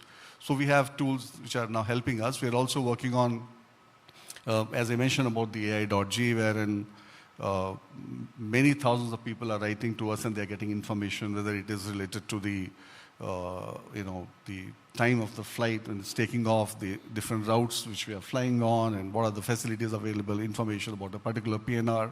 We're also trying to build some transactions on it. So I think it's being used. And apart from that, from customer experience, other areas also within the airline also we're trying to put. There are a lot of use cases where we can apply and we are working on. And that's really helping the airline overall. Yeah. What about the lounge side of it, and how are you sort of reinventing that? Because as I understand, the Maharaja Lounge in Delhi has been talked about as a symbol of Air India's new chapter and the new journey that you're on. Are you playing upon the sentiment and emotions, like you said earlier, with the lounge and the lounge experience, and how do you plan to reinvent that? Yeah. So I'll take you back a bit when we took over. As I said earlier, for airlines, and especially for Air India, see, we fly domestic, we fly internationally, long haul, short haul, big time, carrying the flag of India. So the expectation from our customers is that right from the airport, the experience at the airport to the in-flight, so when we in-flight means you may be reading, the issues with the seats and the ambience overall of the aircraft. So we had to look at complete revamp of the entire journey for the customer. And lounges, of course, is one of the major touch points especially for the business class travelers. So we have tried to redo everything, and lounges is part of it. Along with that, you have seen in-flight food, beverages, all that has been changed. The experience of that F&B, we tried to rebuild that in the lounges before a person takes off the flight, gets into the aircraft. We have worldwide, we fly currently to the 83 locations, and today I can tell you proudly that every single location where we fly, we have a lounge. At various locations, we have our own lounges. At other places, we have partners lounges. The recently opened lounge in Delhi, which is called the Maharaja Lounge, at least 25 CEOs have come. Those who visit us for different work, they have said it is amongst the best in the world. It's amazing. It has been designed by a Singapore-based company called HBA, and we have built it. It's a beautiful lounge. Incidentally, today I'm here, we are launching another lounge which is almost similar, though smaller in size, in the San Francisco airport. In some time, you'll be seeing that inauguration happening. We're also building a new lounge in JFK in New York, and we are actively looking at other hubs worldwide, such as London, Dubai, Frankfurt, looking for space where we can set up our own lounges, because we believe that's one of the very, very important aspect of the service delivery. And mind you, the information which flows into us, what is it people expect? We run a very comprehensive NPS programs. Again, data plays a big role there. We have one of the most loved NPS program. You will be surprised that as high as 6.5% flyers share their feedback with us. We get their verbatim, we get all the feedback of what is it that they would need. So lounges, of course, is something that people really want to have, and they are very happy. They're appreciating all the actions that we have taken to improve. Wonderful. That sounds very, very exciting. So clearly there is a lot of work happening, not just on the digital front, but in the physical aspect with lounges, etc. as well. And I believe we're likely to see a new Air India going forward too. Any last thoughts, in terms of your vision, how do you hope to change Air India going forward as well? Yeah, sure. So I'm sure many of you are flying Air India. My request would be keep flying Air India and support. It's our own airline. We all are into it to make it truly world-class. That's our vision of our chairman, CEO, and it's a vision coming in from JRD so many years back. So if you look at Air India, there are two different Air Indias, one of the old and the one of the new. So the new aircraft that you inducted recently, 787-9s, A350s, and some of the retrofitted 787-8s. So the entire fleet, I want to share with you because you're all here, that our plan is to, we have placed one of the biggest orders in the history of aviation in India, an order almost which is beyond $70 billion of 500 plus aircrafts. And then we are retrofitting all our old aircraft, spending around 400 million, IT changes, and the complete transformation of around $200 million. So we have started getting our new aircrafts. We have also started retrofitting our new aircraft. So if you fly, let's say from Bombay to Frankfurt on a brand new 787-9 or Delhi to London or New York in our A350, you will not believe this is the true new Air India, where the golden matrix of NPS is unimaginably, and rightly so, very aligned to our mission, is more than 50, 55, sometimes even 60, which is unheard of. So the new aircrafts, because the services have been revamped, we have recruited close to 15,000 people in the last 3.5 years. We have bought new aircrafts, retrofitted, new H-1B offerings, completely product has been revamped. Airport we have recruited, we have changed processes. So that is reflecting the new Air India when you are flying the new aircraft. But the older ones also are getting retrofitted. But we have the journey for us when we took over, the NPS was minus 35. Today, we are 35. I think that applause for the 100%. Entire company and for supporting from our customers that they are really loving us. As I said initially, there is so much of emotion about Air India. We are all in it together. We are listening to the voice of the customer using different tools, including AI today. And trust me, we run one of the most efficient programs across the company, that every single verbatim which comes to us, we go to that department, make sure that they fix it so that next time the customers don't face that problem. Amazing. There's a lot more to do. We are still not there, but then through the help of technology and other interventions, we'll reach where India is supposed to be. That's fantastic to hear, sir. Yeah. I think that's about all the time that we had today. Thank you so much for this conversation. Thank you. It was wonderful. Thanks you. Thank you, everyone. Thank you all. Cheers.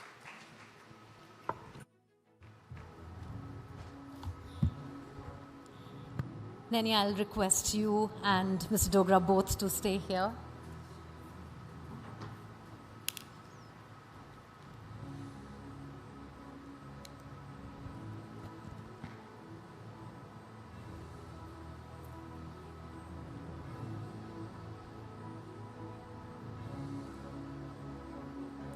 All right. Neni, may I request you to please stay back on the stage, and we will jump on to our next sector. Few sectors understand the value of trust better than BFSI, and as financial institutions accelerate their AI and digital transformation journeys, the real competitive advantage lies in using technology not just to automate processes, but to create more responsive, predictive, and customer-centric experiences at scale. To decide how BFSI is building the trust intelligence advantage, may I invite our panelists who will be joining Neni on stage.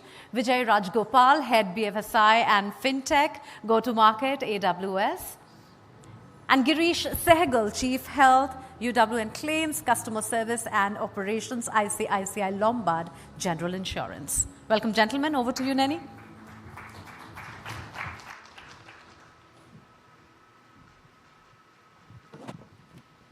Hi, Vijay. Hi, Girish. Thank you so much for joining us today for this conversation. Girish, I'm going to start this conversation with you. ICICI Lombard hit 98.8% of retail health claims paid within 30 days in FY26. Am I right in saying that? Which is, I guess, well ahead of the industry average. What were the operational and technology decisions that were made that were perhaps most consequential in getting you there? Is part one of my question. And the second one being, how did you make that speed meaningful to the customer, not just at as a back office metric, but actually for them to while they're filling the claim, how did that sort of impact them? Great. First and foremost, thank you so much for having me here. Now coming to our claims speed, let me start by saying yes, we do lead on AI architecture, which helps us, of course, one, in speeding up the claims, getting the agility and nimbleness. Second, of course, it helps in fraud detection because we want to eliminate bad risk and only good risks should seep in. And of course, sorry it also, to interrupt you, Takesh. If you can just, It also helps in getting a underwriting precision. So these are, of course, being led using AI. We do have for small value claims, which are high in frequency, AI takes those decisions and immediately approves those claims. And not to take away the fact that, yes, there is a very strong governance architecture in place. There is always a human in the loop, which oversees that there should not be any wrong decisioning. So there is this entire digital interface which works.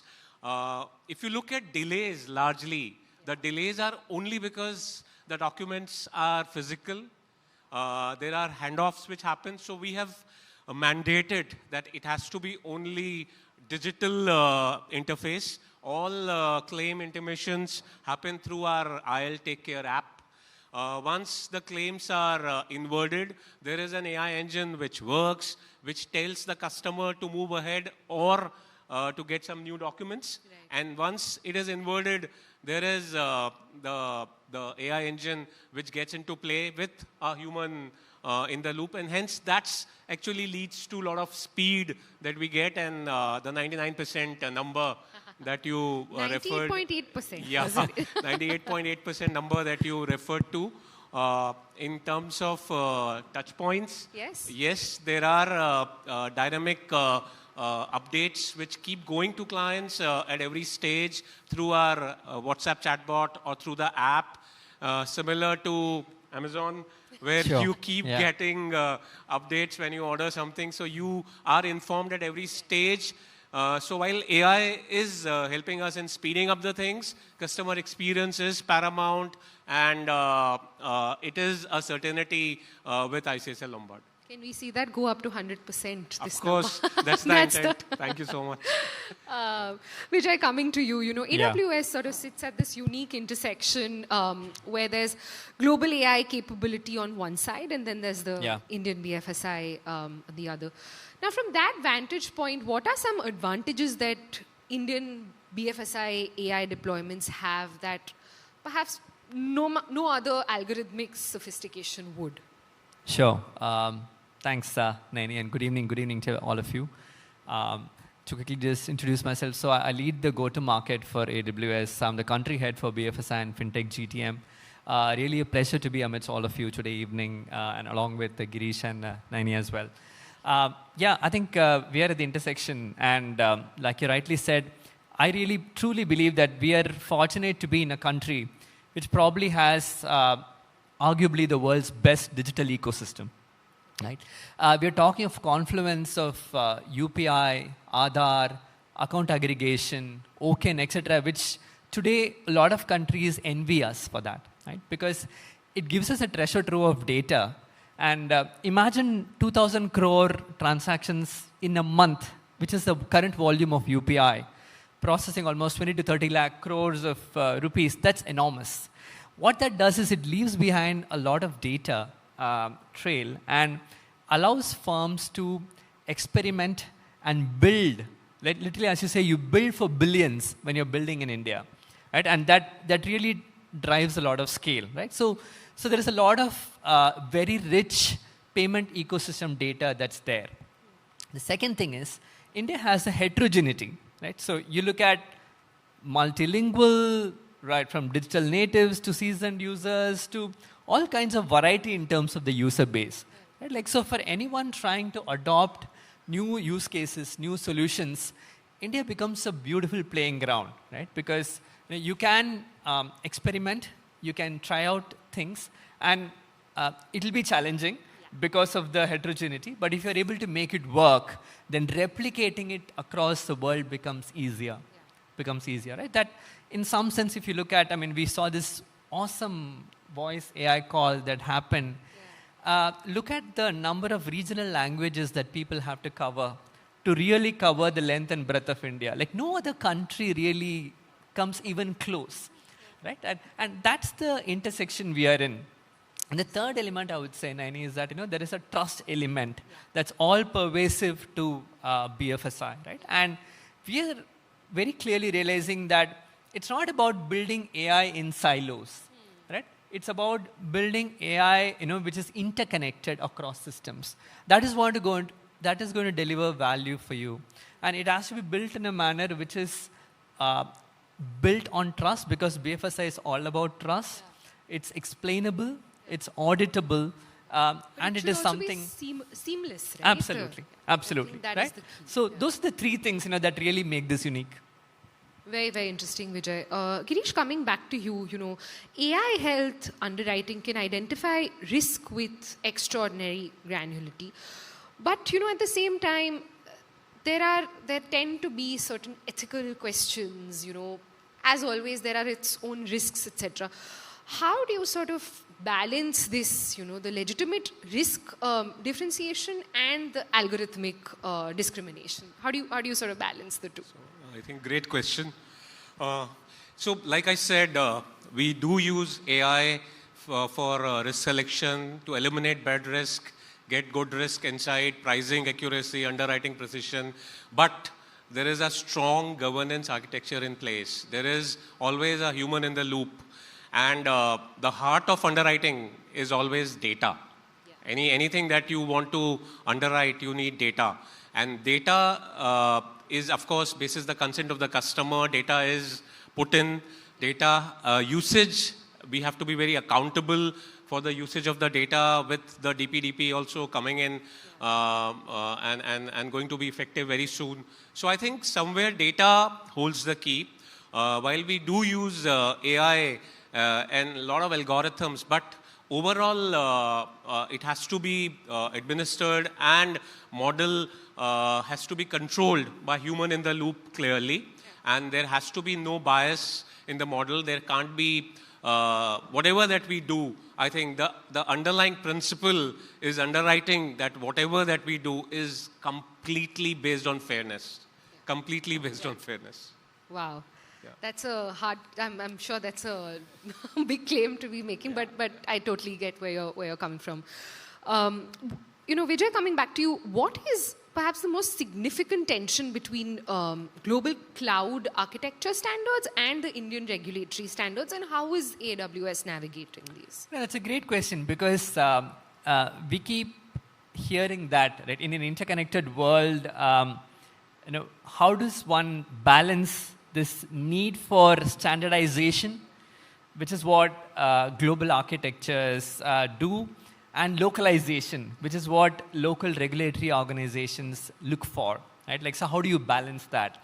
And we are seeing it, and we are seeing regulators asking a lot more evolved questions. Okay. It's no longer about, hey, how does cloud work? I think we have gone way past that. Regulators evolving Absolutely. as well. Yeah. We have gone way past that. It's more about how's your cloud architecture, something which is explainable, reliable, and something that's auditable in a highly regulated environment, right? Like, those are the questions that we are dealing with. And I would say, from an AWS standpoint, the way we have looked at it is to say that we have two regions in India, which are regions where Data resides completely in India, Mumbai and Hyderabad. We have strict controls when it comes to identity management, access management, encryption, and so on. We have extremely tight processes when it comes to observability and the kind of AI guardrails that we have kept when you're deploying AI on the cloud, right? Like, so all of that, the whole idea is that how are you able to explain what you did to the regulator, right? And in an increasingly autonomous agent-driven world, explainability is key. We cannot say, okay, the agent did something, I cannot explain. That will not work. It will not work across sectors. It will not work for sure in BFSI, where the regulator wants to know why you did what you did. Girish, coming back to you, what are the consent, governance and service design frameworks like at ICICI Lombard to keep it on the right side of the line, since we're talking about governance? So, like I said, there is an explicit customer consent which is taken for anything and everything that we do. If there is a wellness program that we are running, the pricing is disclosed upfront. The decisioning, the data is taken basis customer consent in terms of whether he's going to a gym, whether he's attending a fitness session, if he's running a marathon. All data has to eventually come in from the customer only, basis his consent.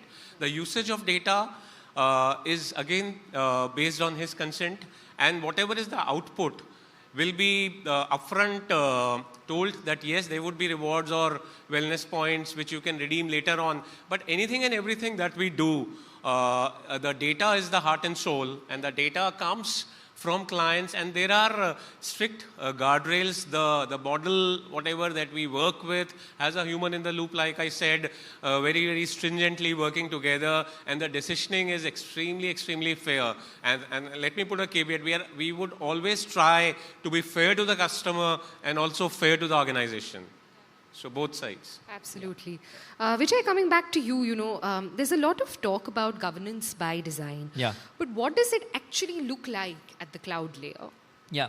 So, see, we have realized that, and let's take a step back, right? Like, so what used to be governance in the past, especially from a financial sector angle, was in terms of reviews, processes, manuals, highly manual oversight, and so on. What you've realized is in an environment where data is real time, decisions have to be taken almost instantly. And with AI increasingly pervading every element of the financial sector, you cannot have governance as an overlay, right? It has to be governance by design, right? Yeah. And I think one of the ways to look at governance is that it's not a tax on innovation, right? In a lot of ways, we have seen governance accelerate innovation, okay? And if you look at cloud, no longer cloud is just an infra layer, right? I mean, you think of cloud as a foundational layer, right, on which you can build this innovation for driving AI-centric organizations. That's going to be the future, okay? So that's going to be the future. So in some sense, the cloud becomes the epicenter for everything that you do. And for you to do that, governance is important. And I'll tell one thing which I really feel is super critical when you come to these autonomous agents. Right? There's a lot of talk in terms of how much autonomy to give, how much are they accountable, and so on. Right? And let's look at it. So if you give them complete autonomy and there is no accountability to agents, then it's very risky, right? Because the agents can run amok. If you completely go on the other side, where you drive a lot of accountability from agents and you make it very process-driven, you don't let them act on their own, then you lose the benefit. Right? So the true results are got when you straddle the right balance. And I think that is going to be super important from a governance standpoint. So like Girish said, human in the loop is... Human in the loop is absolutely essential. Ultimately, the human has to be accountable. But governance by design, when it comes to identity, when it comes to observability, when it comes to encryption, when it comes to guardrails, all of those are going to be super important. Right. I believe we're running short of time, so some last thoughts. As BFSI sort of moves from descriptive to predictive intelligence, Girish, what does that shift demand of your operations and customer service model? So a lot of inputs in terms of, I think, for any business, especially insurance, I think trust is the most important thing, if I would say. If customer trust is something which gets built in drops but destroyed in buckets. So we have to have a trust, faith of the customers coming in. And I think whatever that we do, You'll hold your mic. whatever that we do here in our business or operations, we try and do a lot of predictive things, in the sense we do disease risk management. We do call out to the customers if they are like, if you look at the present scenario, there is a heat wave which is going around. So there is a call that would go to the customer advising them on being hydrated, prevent them from malaria, dengue, etc., etc. When monsoon sets in, there would be again predictive calling that would happen. So a lot of stuff that we really want to do, especially for those customers who have come in and had a previous claim with us. So that's the kind of predictive analysis. We also do a lot of predictive analysis on the segments, on the cohorts, on the products, on the pricing that we really do. And also we keep studying the ecosystem. So there is a lot of predictive analysis that goes into designing and the entire processes that we execute with our clients. Very interesting. Vijay, what is the demand of the data architecture? Yeah. So I think three things are happening. I mean, if you look at it, one is data is moving from very structured elements to a lot of unstructured data. Right now, you're able to get customer data in terms of voice, in terms of email, text, WhatsApp, the likes. So the AI and the connected systems have to be able to process that. Yeah. Right? Like that's the first capability. Yeah. Second is, you're going from batch to real time. Right? Like that's the second angle, which is super important. The third, echoing the point on data, right, is that you have to have clear unified data to make AI work. I think a lot of people jump into the AI bandwagon without getting data right. I keep reiterating, if you don't have right data, your AI cannot get you the results that you want. Right? So it's super important to make sure that the data is absolutely right and it's in a form that you can use. I think these three things are going to be critical for designing the right architecture to make AI work.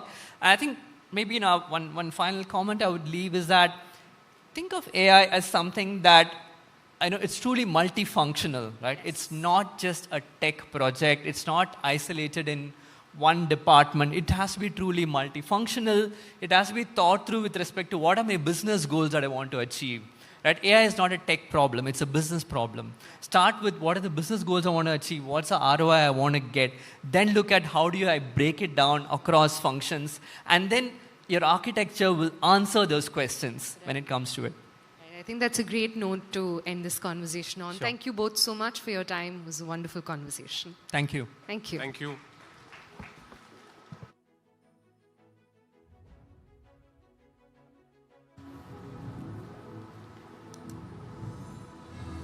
Thank you, gentlemen.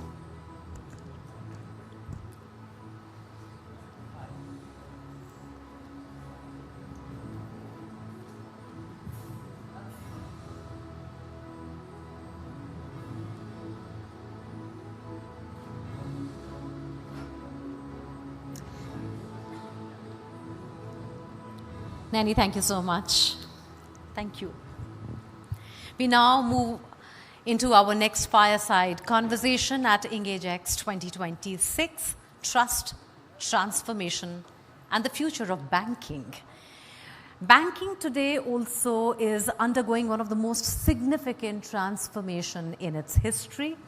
In this rapidly changing landscape, the future of banking will also be shaped not just by digital capability, but by the ability to create experiences that are seamless, resilient, and deeply trusted by millions of customers every single day in every single transaction. Now, to take this conversation forward, I'd like to invite CNBC-TV18's Ritu Singh on stage, and joining her for this chat is Ramamohan Rao Amara, Managing Director, Retail, Business and Operations, SBI. Ladies and gentlemen, a big round of applause. Thanks, Mugdha. All right, thank you all very much. I know we're nearing the end of the day, and that's why we've kept what I'm hoping is some of the most interesting discussions for the last of it. And, you need no introduction at all, Mr. Rao. I mean, the Managing Director at State Bank of India. I mean, if there's any institution in India that probably touches every Indian's life every day as closely as you do, it is State Bank of India. So, what better person to have this conversation with about trust, about transformation and the future of banking. I'll start with transformation, Mr. Rao, because I know you joined SBI in 1988. That means he's seen the institution through the economic reforms. Through Indirectly, you are revealing my age as well. It's the collective wisdom you bring. I mean, demonetization, the economic reforms, the internet revolution, the pandemic, and now these, geopolitical issues. So, in your eyes, how has the institution transformed in some of the ways that you think have been the most defining? And what is the one thing you think did not change that perhaps should have? So, I think she already revealed we joined in 1988. I joined in 1988. The first thing as part of the training we are taught about is the significance of our symbol. I think all of you are aware of SBI emblem key. It's a blue circle and with a white key. So two aspects are explained in that. One is despite the bank being very large and whatever scale at which it operates, still the common man is the focal point. That is a point it conveys very clearly. And the shape of it itself, it indicates a keyhole with a locked vault kind of thing. That means if you keep the funds or deposits with the SBI, it denotes financial safety. So these are the things. This is the first one because you started with the word trust. There is no doubt in saying the emblem itself actually represents the trust. And in all our actions, in my journey or in the journey of the people who joined the bank, we carry this responsibility actually. If you're talking about a transformation, then obviously last 3.5 decades from a manual ledger-based system to a typical a kind of back office kind of systems to core banking systems in early 2000s, then introduction of various delivery channels like ATMs, mobile banking, etc. And then, of course, extensive use of AI nowadays. I think the landscape has changed very much.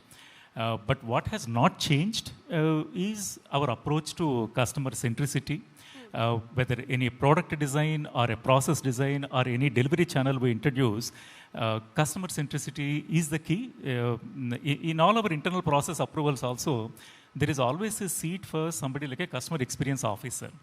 So who will actually step into the shoes of a customer, who will look at the product, who will look at the disclosures, what we make in terms of whether we are revealing enough information, comprehensive information, whether they understand or not. So I think one takeaway is customer centricity continues to be our focal point. While anything superficially can change, a technology can change, the structures can change, customer centricity will remain. The second part of that question, sir, was what do you wish had changed that did not? I think, of course, a bit of more agility for regulated entities because all said and done, unlike other organizations, banking industry is definitely regulated for a right reason because we are the custodians of public money, etc. But what sometimes I feel like has to change is the agility. That means complying with all the things, but still getting the speed, executing, etc. Definitely, it's not to say like we are not there, but it requires a lot of effort in terms of coordinating and ensuring even at the highest level. That is what. That's a very candid admission, I must say, sir. But let's get to the trust part of it because, one would almost assume the country's largest bank, a government-backed bank, a 200-year-old bank, it's almost as if the idea of trust is just handed to you just by virtue of being the institution you are. But would you say a large part of it also has to do on the kind of interface your 2.5 lakh employees have across your 23,000 branches in India on a day-to-day basis? So, does the trust lie with the institution or does the trust lie with the people? I think with both. As I said, the institution itself is a symbol of trust. And for the people who are working in the institution, that is an additional responsibility to ensure that whatever we do it in a transparent way, keeping the customer interest in mind. I quote the same example, like any product designer, etc. I think it's not easy to get the approval in the bank if it doesn't make sense from a customer lens. So that is the importance that is given. So in our execution, planning, everything, the trust aspect is embedded in everything what we do at the bank. All right, that's a fair point. But when we talk about transformation, and technology is very much at the heart of what banks are trying to do, what you at SBI are also doing with YONO, which I'll get to in just a bit. But how challenging is it to adapt to these technologies when you're running a bank as large as this? Every third Indian is an account holder here. It's not like one day you can say, okay, I'm going to stop operations for a couple of days while I get the back end in order. It's almost like saying I'll stop the flight mid-air to just fix the engine and then we'll continue flying. You can't do that. There are pensioners relying on you every day. There are so many salary people. So, how challenging is the task of bringing in technology in an institution as large as State Bank of India? So I will give perhaps one example. I don't know how many of the people in the audience know there is a concept called non-banking day on 1st of April. I'm still talking about 20 years back, 25 years back, or even 15 years back, when we never had a 24/7 delivery channels. We used to have a one-day clear break in terms of closing down the branches, for consolidating the accounts, results, etc. That means no transactions can be done because you don't even have a delivery channel. Or even if you have automated channels like ATM, etc., ATMs are still possible to continue with the transactions, but a channel like mobile banking, etc., which has a direct connectivity with the CBS, that you can take it for granted that it won't work at least for a few hours. But now with the exponential increase in the volume, there is no such thing as non-banking day or anything. Any service, particularly the digital channel, has to be available 24/7. That itself was a big change, what we felt during the last few years. So that was only to tell you, whatever change we do, or whatever comprehensive change we do in the IT architecture, or anything we do, or introducing a new solution, we don't have the luxury of stopping everything, not making the services available for a few hours, and then making and introducing the change. We don't have that luxury. But, rather, let me put it this way. Does your size itself make innovation a lot harder? Because, some fintech app doesn't work one day, some, private bank app doesn't work one day. It's a little tweet here and there. A few people will grumble online, and then we move on. If you hear of State Bank of India having a problem, it's a national tragedy. So, does it come with a bit of a challenge there? The scale itself, when it comes to innovating?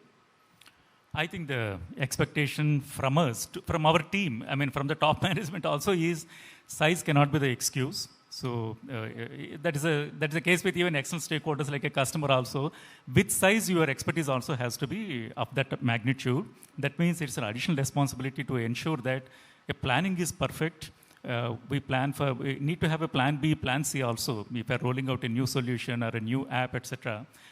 So we hardly have that luxury of making a serious mistake, actually, when we are rolling out any new technologies. Let me also address this one point that I'm pretty sure most of us, when we think of public sector banks, I hope I don't do, but a lot of us, when we think of public sector banks, we think of these old legacy institutions that are still very much physical. You have to go to a branch to get anything done. But at State Bank of India, for instance, tell us about what the kind of work you've been doing on YONO. YONO 2.0 is expected, that is SBI's digital bank. And for the common man, how does the touch and feel become different? Is it as competitive as, say, the newest bank on the street, the newest fintech, or will that legacy weight still hold you back a little bit? How does the customer experience change in YONO 2.0, and what is the kind of AI you're using to sort of make that experience uniform for everyone from a farmer maybe in Northeast India to an executive sitting here in Nariman Point? So I think before I plunge into YONO, etc., let me touch upon the broad spectrum. The way you said, like 530 million customers, but something like 18 crore FI customers. 530 million customers, ladies and gentlemen. That's more than the population of United States and perhaps many, many other countries. So that, when we're talking about the scale of change, that is a very important context to keep in mind. It's not to just like that reveal the number, just want to tell you the broad spectrum, both in numbers as well as a variety what we deal in. 18 crores of FI customers who demand a very high-touch banking in terms of having a physical branch. FI customers means like they are spread nook and corner, and you need to have either a physical branch or you can operate through a BC or CSP. Then you have more than 2 crore CSP customers, that is a corporate salary package customers who demand a bouquet of products but premier banking services. And you have a Gen Z customers who, I mean, below 35 years kind of category, we have almost 13 crore kind of customers in our 53 crores overall customer base who demand, for them, everything is mobile centric. And then you have a ultra HNI customers, for them, which is a personalized service, very professional relationship managers have to be there. So our task is cut out that way in terms of a very, very broad spectrum. And that's the reason we always believe in phygital. We can't simply bank on one channel. We need very robust professional bankers at the branches. We need very good outsourced people like a BCCSP. But at the same time, we need a very robust digital channel like YONO. So to your particular question on YONO 2, what is in store? I think we have actually ensured some parity when we rolled out YONO 2, plus we added some features. But what we want to introduce more is a hyper-personalization. So we want to leverage, build the customer profiles, may not be at a 36,000 feet level, maybe at a N:10 level or N:100 level. We want to understand them more clearly and make offers at a right time that are most relevant for them. So this is the task on hand, which we are intent to roll out. Sorry to divert a little bit, but I'm just a little curious since you brought up the Gen Z. Is that a growing customer base? How significant and how fast growing a base is it for an institution like State Bank of India? I'm not going to be asking Vaidyanathan than that, because at IDFC or private bank, it's a very different game. But for State Bank of India, for you, Mr. Rao, how large a base is the Gen Z? So I think on a daily basis, on an average, we open around 65,000 savings accounts, out of which 25 to 30% is from Gen Z. So either through complete digital journeys or through assisted digital journey, we cater to almost 30% through Gen Z. So it's a large number. For anyone who thinks SBI a legacy banking large public institution, 35% of accounts coming from Gen Z is something to write home about. But, our producers are telling us we're running out of time. So let me quickly ask you, sir, as banking becomes more and more digital, tech heavy, customer experiences need to be, you need to do a lot of work on that. What is your bigger worry? Is it moving too slowly, that technology is moving ahead, or is it moving too fast before fully understanding the repercussions of the changes that are happening around? What is a bigger concern for banks today? No, I think we don't have the luxury of moving slowly. Otherwise, we'll become irrelevant, and the implications are anyway there in terms of market share loss or otherwise the business loss or the customer dissatisfaction, that anyway will be there. But at the same time, we can go just fast. I mean, as a regulated entity and with this burden of the trust and customer centricity being embedded in what we do, we have to go in a calibrated way. But that's the reason we conduct a lot of pilots within the bank. For example, in case of AI, initially we targeted it's more of a productivity improvement for our employees. Started with knowledge bots, then we introduced AI in terms of our check processing, where up to certain thresholds, entire decisioning is actually delegated to AI, but only a section. In fact, somebody in the earlier session was saying where the role of the human comes. In case of rejections, we want to be doubly sure, even when AI may be 99% accurate, we want to be doubly sure that actually it is the right rejection, because it has an impact on the customer side when we reject a otherwise okay kind of check. So that way, we will be working with a good governance in terms of where, in fact, we perhaps in the industry, we are the early adopters of AI governance policy and AI emerging based technology policy as well, which very clearly puts the guardrails, very clearly lays out the process of approving these experiments or the pilots and creating a sandbox kind of environment, giving them the autonomy, but at the same time within a certain range. Only when we are doubly sure, then we scale it up and bring it to the production. Overall, would you say is artificial intelligence and the use of it in banking making banking safer or more fragile? I mean, because, while you're adopting and growing and, enhancing your customer experience, the phishing attacks are getting more sophisticated and easier by the day for these guys. So, would you say AI overall is making banking more fragile or more safe? I think, as a few days back, the discussion was more around Claude, right? I mean, yes, finishing one industry by after another with every update that they're coming out with. In fact, what people started saying is you need to use AI to counter AI, right? I mean, that is the kind of argument. So I think we don't have any choice. You need to use for safety, I mean, in terms of cyber resilience, etc. But at the same time, you can use it for augmenting the productivity and more in terms of enhancing the customer convenience, etc. It's to be used with the proper rails, guardrails, and ensuring that whatever we do is in the boundaries. All right, sir, to end with, a 200-year-old institution with 520 million customers, what to your mind is the big reason where customers would choose you, the Gen Z choose you today, over a fintech app, over a fancy new bank that's come up, over a private peer? What keeps your moat safe as we go more and more digital? I think, again, it's not like they've opened the account just because they were told by the parents. And Gen Z. So they do their own research. So I think it is a convenience and the ease of accessing the apps, etc. Obviously, these matter. The very large percentage does indicate these apps are very, very contemporary, very accessible, and all the modern features are there. Yeah. And that's the reason. Well, thank you very much, Mr. Rao. It was a pleasure speaking with you. Thank you. And I hope the audience had a lot to take away as well. Thank you, sir. May I please request both of you to stay back on the stage? Ritu, requesting you to present Mr. Rao with the certificate, Grow Billion Fees Initiative. Thank you. Thank you so much.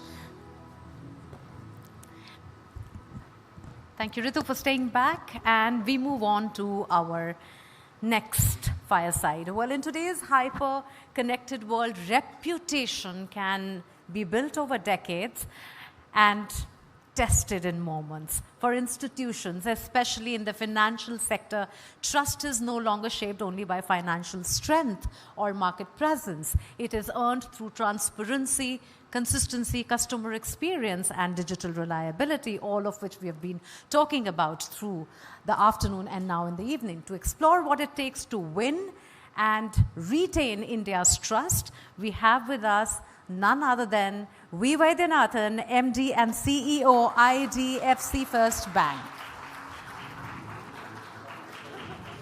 All yours. Thank you.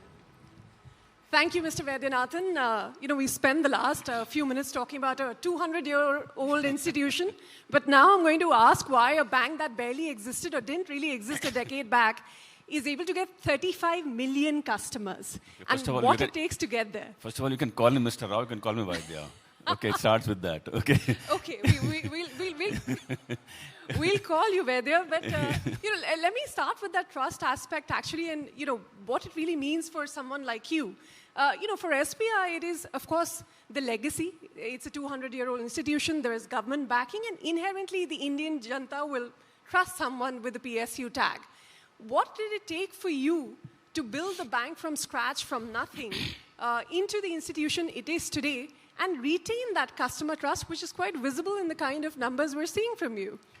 Thank you. So first of all, bank like SBI, particularly SBI, is iconic. The word iconic you use for very few institutions. I think SBI and LIC, those are iconic institutions. Now, ours is not that, we don't have that long a legacy. But for us, a trust has to be earned in our own generation, by our own conduct.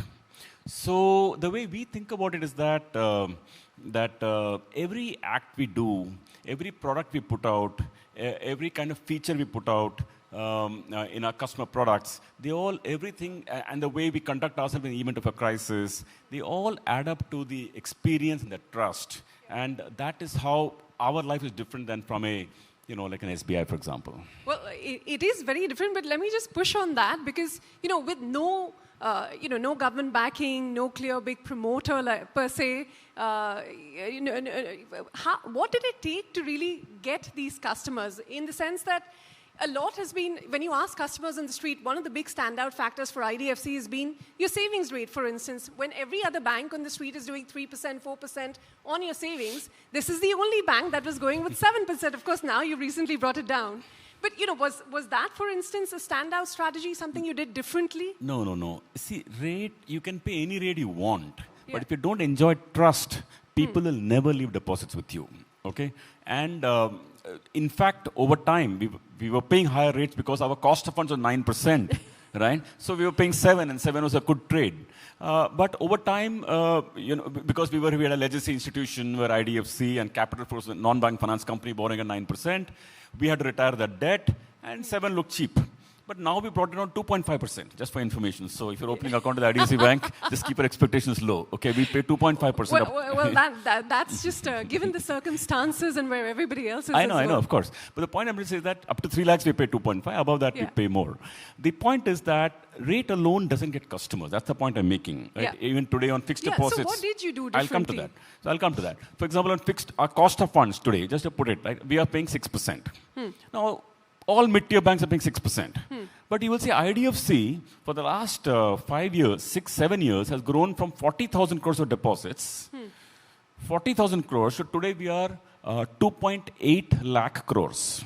That's 7x, 7 years. Okay, same rates. So there is something else we have brought into the game, which is trust, so which is actually pretty well placed to serve, because somehow we convey to the public, right, at large, like I said, through products or through conduct. This is the bank to trust. And because in deposits, since you started with that subject, people are leaving money with us. It's not by lending. They have to leave money. So imagine we are now opening, not the numbers of SBI, but we are opening about 1.3 to 1.4 lakh savings accounts a month. Okay. Every month, which means 1.4 lakh customers are trusting the bank and leaving money with us, 2 to 3 lakh rupees. 1.4 lakh new customers New each customers month. every month, and imagine trusting the bank and leaving money with us. Yeah. It's a new bank. This is what, like a 7-year-old now? Since Imagine. And the bank is giving out, you'll have to hold your breath, we're giving out, like total, including lending side, we're giving out 12 lakh loans a month. 12 lakh loans A month, 1.2 a month. So this year we'll give out close to about 15 million loans. And remember, every time you're giving a loan, you're doing all cuts of checks. So this kind of a numbers can be done. Trust is very important, and I think that is at the foundation. There are other things like technology, culture, etc. We'll talk about later. But trust is at the foundation, and trust is something that we, you can't advertise your way into trust. Right? It is how people experience you, how you come across, and how you conduct yourself, both at the leadership level and on a daily experiences basis. Since you bring this up, and there was a recent incident, I don't know, I suppose most of you would be aware of this Haryana fraud that came up. Suddenly, almost 600 crores was missing from IDFC First Bank. Before any of the media, any of us even got a whiff of it, you had Mr. Vaidyanathan flying down to Chandigarh overnight. The investigation before it even concluded as to what really happened with that money. He's repaid the full sum to the government. He's taken the full hit in the single quarter. Sunday this happens. Monday early morning there's an investor call before any of us wake up. So, just tell us this quick acting, all of this to preserve trust. What really was going on in your mind, and why take the steps that you took, whereas many bankers would have wanted, let's just try and settle the matter before we take it to public, before we inform people and see whether it was our fault at all to have paid the full sum. So tell us what went through your mind. See, a bank is a very sensitive institution, okay, and it entirely is from public trust. And what is the trust? Trust is, I am a depositor, I left money with you. The day I want it back, give it to me. This is a fundamental construct. People leave their hard-earned savings with us, senior citizens leave money with their retirement money, and so on, right? People keep hard-earned money with us. So, therefore, we have to conduct ourselves in such a way that leaves public with zero doubt about your intention and your ability to pay.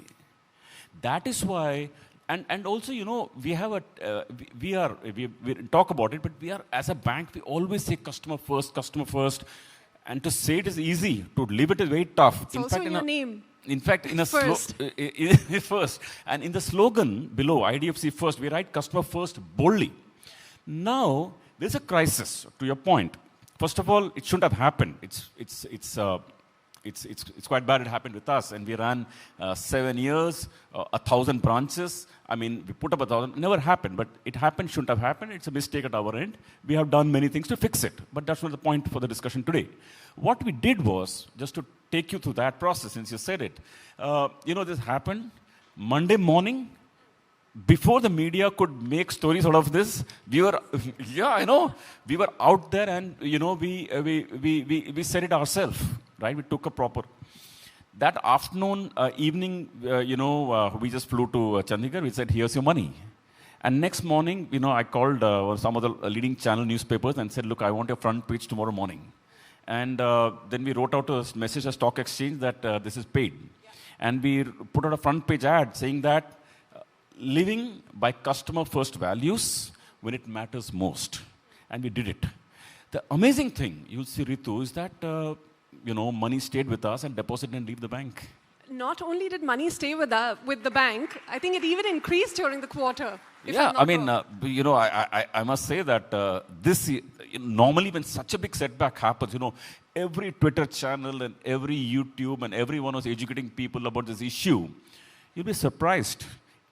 8 million customers on deposits, people did not withdraw money. I really believe that this is something crazy, that such a crazy news happening, but people did not withdraw money from IDFC.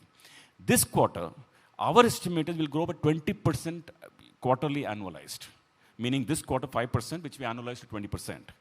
So imagine a bank bouncing back so fast. It is trust, and nothing else explains it. And we feel it's hard-earned.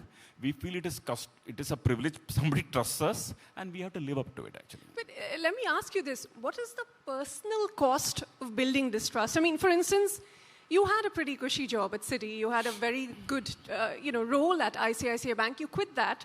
I'm sure you're all aware. He went out and he bought a small stake in an unknown small NBFC, grew that from scratch, made it, the NBFC it was, got a banking license with the IDFC merger to make it one of the largest private sector banks in India today in a very short span of time.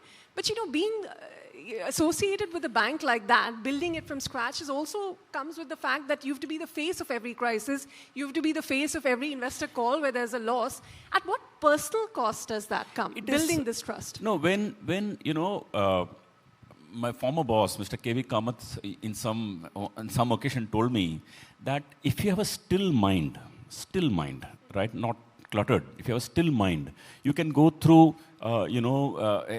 any conversation in a reasonably calm manner. My thing is that, to your point, yes, of course, any startup is very stressful. Like in Capital First, when we started, we had a loan book of, we just started, a retail loan book was 94 crores. And by the way, for context today, it's 2.2 lakh crores, by the way, 15 years, folks, okay? It was 94 crores, okay? Give us the tips and tricks, please. Okay, 94 crores. Yeah. So, and we had a small net worth, small company. I'll tell you the power of trust. I used to go to banks to borrow. It was a non-bank finance company. And we raised, in those 8 years, 65,000 crores. And we built a loan book of 30,000 crores from that base. How can you raise 65,000 crores from the Indian banking system? We did. Because people trust us, that the guy with ICICI, the guy's okay, we can give him some money. So, and I used to never negotiate. People used to say 10%, I said, okay. Somebody said 13%, I said, okay. And, I let the other banker make money. Khush ho ja, right? At least give me my money, right? And I used to be more interested in growing the book. But trust is what, Deepak Parekh very much helped me at that point of time. He put a good word about me to the private equity firms. K.V. Kamath put a great word about me, and many other people. So I think trust helped, at least I'm a big beneficiary of, goodwill of the system. Well, let me ask you then how you're using artificial intelligence to deepen that trust. Because again, you're catering to a diverse set of people. The set of customers that are entering the banking fold, these new Gen Z are very much used to a tech-only interface. So before we come there, I'll tell you, let's talk about IDFC, right? Because the same thing, right? The Capital First, I had tough time, then became a good company. Then IDFC, first 3-4 years, a tough time. And people beat you up. They say, they forget the fact that you're a new bank. Okay, they will compare you with ICICI, HDFC, Axis, Kotak, something like that, and say, man, look at the return on equity, look at their ROA, look at their ROE. You know, you got to go through that. That's the job of somebody who starts up something, right? Now, but the good thing is that the trust, since we're talking about it, we have raised in the last 7 years, okay, in this IDFC,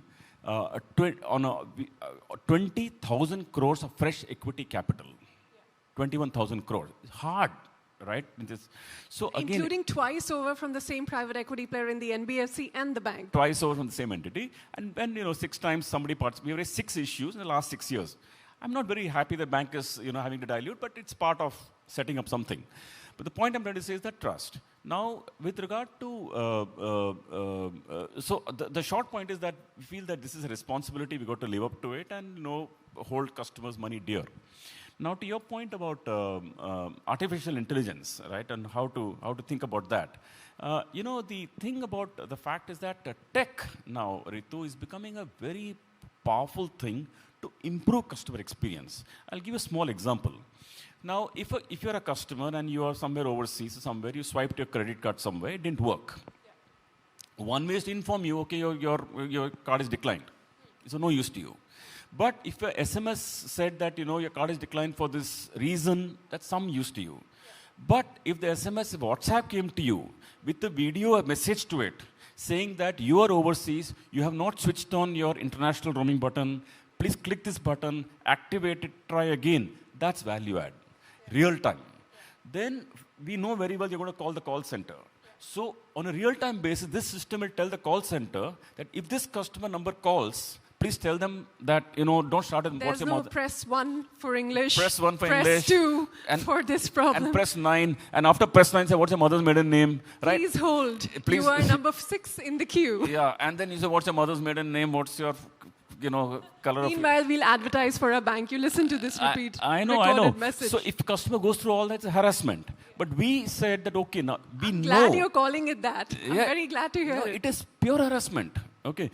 Now, these kind of things happen. So, but tech can solve it. Tech is, we know it's returned.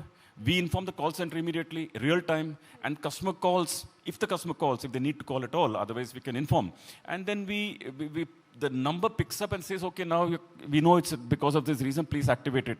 So tech is such a powerful thing. Yeah. And we feel that over the last 3 years we've been working at this, the number of calls in the call center is coming down while the number of customers are going up. That's the power of tech. I mean, this itself sounds wonderful to me as a customer that I don't have to go through that tedious process. But apart from this, what do you think has been the most transformative change when it comes to customer experience using an IDFC Bank app or going through your website that technology has brought about? See, first of all, like I told you that the bank has added 40 million customers, right? 8 million savings account customers and balance as lending customers in the last, let me say, 7 years.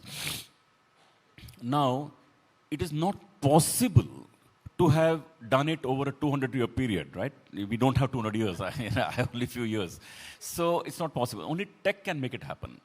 Now, I'll give you a very quick way how to understand this, and if you'll just concentrate. Now, imagine there are core systems for the bank.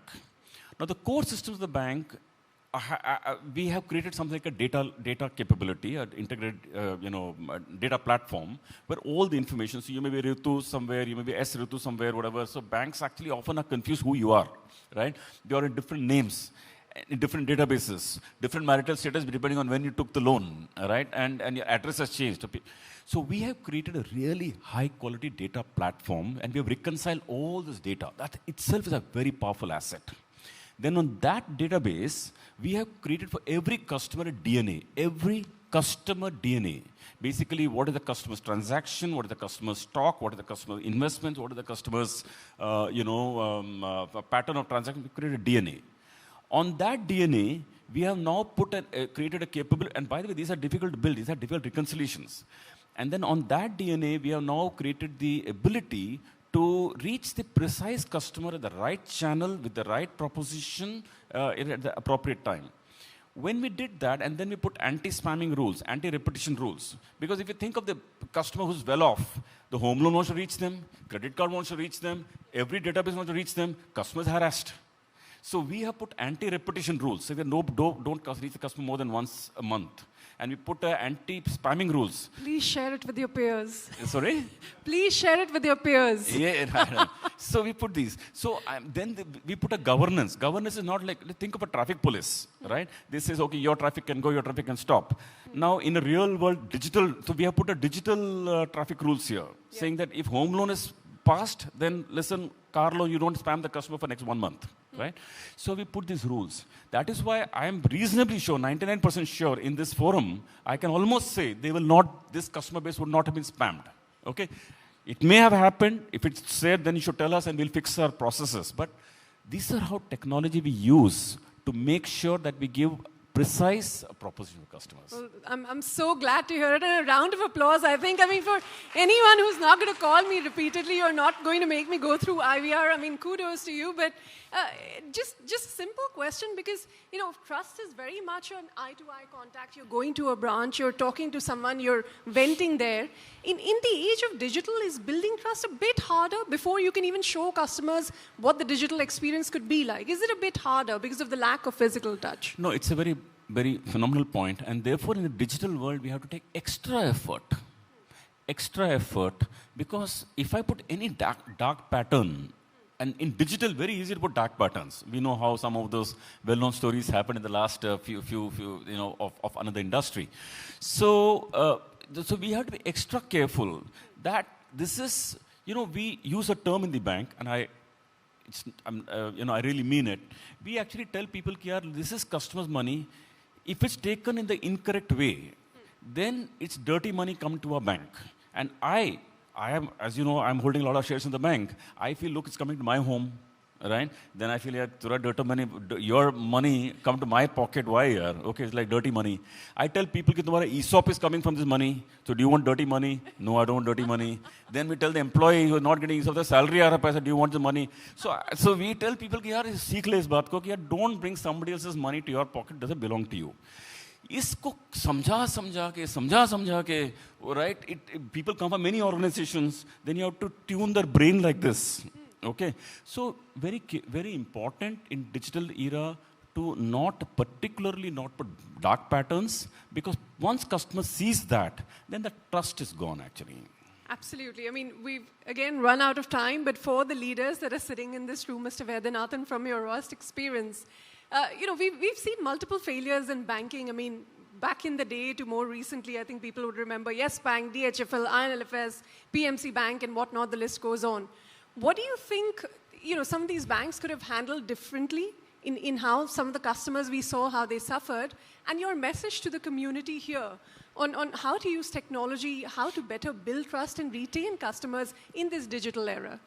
See, the thing is that, like I said, apart from not taking dirty money. Yeah, I mean, what I don't con the customer. Yeah, don't spam, don't scam the customer, right? Don't pickpocket the customer, right? So to say, right? So we really feel that, we feel it from the heart, and frankly, we feel that if anybody in the system is doing that, we want to check and balance the system. We want some product manager doing it. We want someone else to object the person, because we put the organization ethos like that, right? Humans, if we make a mistake, we want to be corrected. But we can make a mistake, but we want to be corrected if we made a mistake. But to your point about some of these things, that the incidents you talked about, well, you know, the thing is that owning up to a mistake is super important. I feel that many of the names you talked about, somewhere systemically, culture has gone wrong. So we take a lot of effort in the bank that culture shouldn't get messed up. You know, you can make a mistake. Now, culture is an amorphous thing, right? It's just culture, right? What does it mean? So to translate culture to specific policies becomes super important. And we can give examples very short of time. And the more importantly, what we feel is that in the age of tech, I find it's a great opportunity to enhance trust. I'll give you an example, okay, just to close that. Now, supposing there's a customer, if you see our app, by the way, our app has 20 million downloads in the last 7 years. 20 million downloads with the Google app rating, rated by public, with 1.1 million reviews of 4.9. Okay, I want to tell you, it's something, folks. Okay, it's 4.9. And by the way, no customer who's apparently ever joined IDFC Bank has left. Yeah, I mean, otherwise our deposit would grow. But I'll tell you, 4.9 and App Store rating 4.8. And anybody who would know the rating scale of App Store and Google will know it's pretty tough to beat, right? Pretty tough to have. So I feel that, you know, day in and day out, we have to be obsessed about this app. You know, in my people team will know, every single day I'm testing the app with somebody or other, you know, the gym trainer or somebody, or the taxi driver or somebody, or somebody who's well off of our income profile. Everybody was testing the app every single day. कि इसमें ये लेके आओ, ये क्यों नहीं है, ये गलत क्यों है, ये क्यों घूम रहा है, you know. So this is like that kind of obsession we have for everything we're building, and it's all got to the stack, because the experience layer finally, the design, the aesthetics, the journey, all of these things come from the underlying tech stack we have, and the analytics and the data that we have. So we feel that this is difficult to build, but this is something that we can scale, you know, dramatically. So don't be surprised. In the next 4 or 5 years, if you see IDFC deposits touching 6 lakh crores, and loan book touching 5 lakh crores. Maybe in the next, we'll hold you to that, Mr. Yeah, you can record it. You can may record. your tribe grow. You know, bankers that put customers first. May your tribe grow. Thanks very much. I'll tell you one thing. If you can grow from 1 lakh crore to 3 lakh crore, and if you could grow deposit from 40 to 3 lakh crore, you should imagine 6 lakh crore should happen. Okay? All right, we'll we'll take your word for it. Thank you very much. It's been a pleasure chatting with you, and thank you all for being such a wonderful audience. Thanks very much. Thank you. May I please request both of you to stay on stage? We couldn't have asked for a better end to the entire evening and the day today. What a candid conversation.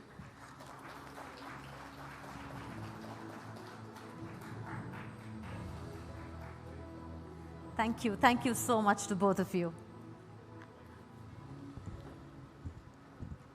All right, before we move on for our next very, very special show, I have a few announcements to make. We have to all gather up for something very special, which is coming up next. But before that, let's take a look at this very, very special Exotel AV. Every morning starts the same way. The attention. That feeling that you matter. The small rituals that tell you, today is yours. He stopped for his usual cup of coffee. Same cafe, same order. But this time, his card was declined. A call to the care center would fix this. Press 1 for English. Press 2 for card services. Press 4 to report a transaction. Your call is important to us. He reached someone. They asked for his details, who he was, what went wrong. Then they transferred him. He told a new person what happened. Then he told someone else. Then someone else. Each one starting from the beginning. Each one asking him to prove he was himself. He came home. The dog was at the door. No questions, no forms, no proof required. Just the certainty of being known. What if every call felt like coming home to someone who knows you? Exotel remembers every conversation, every context, every time. Exotel, like a friend.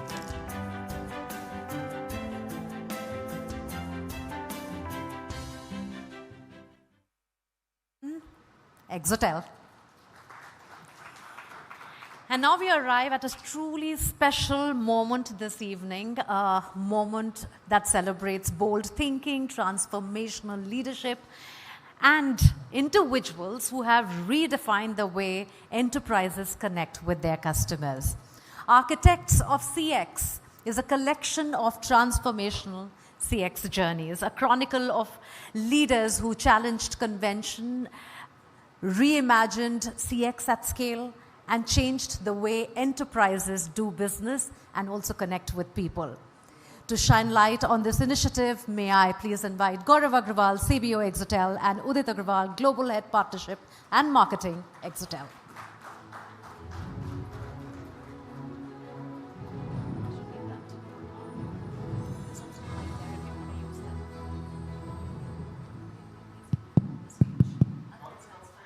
Okay, yeah, please, Sachin, thanks. Thanks for joining. So, good evening, everybody. How's the energy in the room? Come on, show some energy, guys. Okay, thank you. So, first of all, on behalf of everyone at Exotel, I really thank you for being here. This is a very special moment, unveiling the best in CX. So, Architect of CX is envisioned, we envisioned this as a program where we bring the best work of the CX leaders who are doing in their transformation journey. They are doing their challenges, it's their story, and we are unveiling in this book. So we started this idea as a book, and now it actually transformed into an annual initiative that we would be rolling in. By the way, what you will find in this book is completely based on true story. It's no fiction, and we just would want to bring the challenges, to bring opportunities, to bring playbooks, to bring all things that they have actually gone through while building the CX systems in place. The best thing is that we have actually covered leaders across different industries. Like you will find examples from banking, from insurance, from e-commerce, to health tech, to, what else like we covered? Aviation. So you will find everything out in this book as we go further. Sachin, would you like to add some words? Yeah, I think when Udit came up with this idea, we decided that this is not going to look like a consultant report or an analyst report. It should bring out true stories of what people have actually thought and delivered. And when we were doing the unveiling, I think Mugdha had asked me a question that what are some of the common traits that you see in these leaders? And I talked about two things, and I said, this is what I want my son to learn in the age of AI in future to stay relevant. And those were curiosity and belief. So the leaders that you will see in the book, the ones that we are honoring, first of all, they had crazy curiosity, which means they were not assuming that whatever was running will continue to run the same way. That is one. And the second is there was a crazy belief that everything is possible in this age. So any set benchmarks can be broken. Those were the two things. They even pushed us, some of them, when we were delivering for them, they even pushed us to go further than what was established in the market. So that's the history behind the Architects of CX. So this is the first cohort of Architects of CX in 2026. There are 12 stories, and when you read these 12 stories together, side by side, I can promise you, you will find something very structural, very transformative as you will unpack this. So without further ado, I think we'll bring the Architects of CX and we'll unveil the cover book today. No, we will just unveil it right now.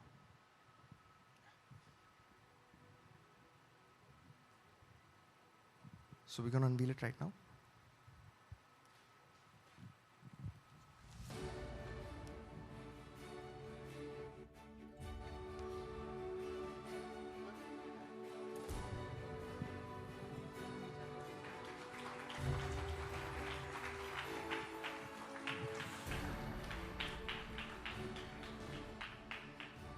So 12 faces of CX, and this is the first cohort of Architects of CX that we're going to be unveiling.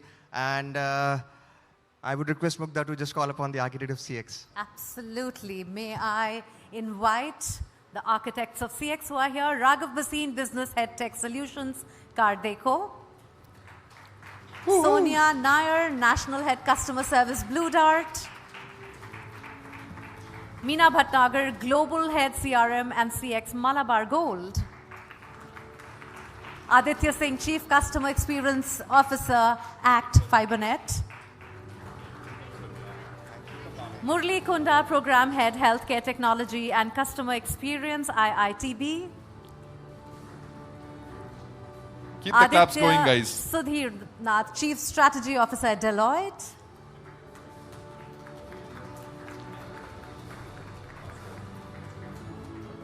And Basekar D, CTO, Medibuddy. And we already have Mr. Bhatia on stage. Thank you. Thank you, Vasikar. I think Mr. N. Basekar, if you're here. All right, okay. So guys, as promised, this is the first cohort. I think few of the architects are from international. So we have Americana Group. Sachin, if you want to talk about Sumit. Yeah, Sumit, they basically automated, I think 65% of whatever was coming in as where is my order on phone over a period of 3 months. Crazy, crazy project. Sumit, if you're listening to this, we're very proud of what we have done with you. Thank you so much. And Samit Bhatnagar from TISA Bank in Papua Guinea. So you can imagine it's not only in India, we are actually having this transformation all through. Okay, cool. Did you do a photo op? Yes. Yes, wonderful.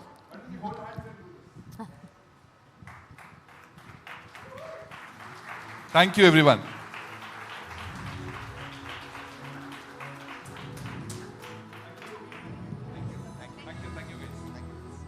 Wonderful. Thank you so much.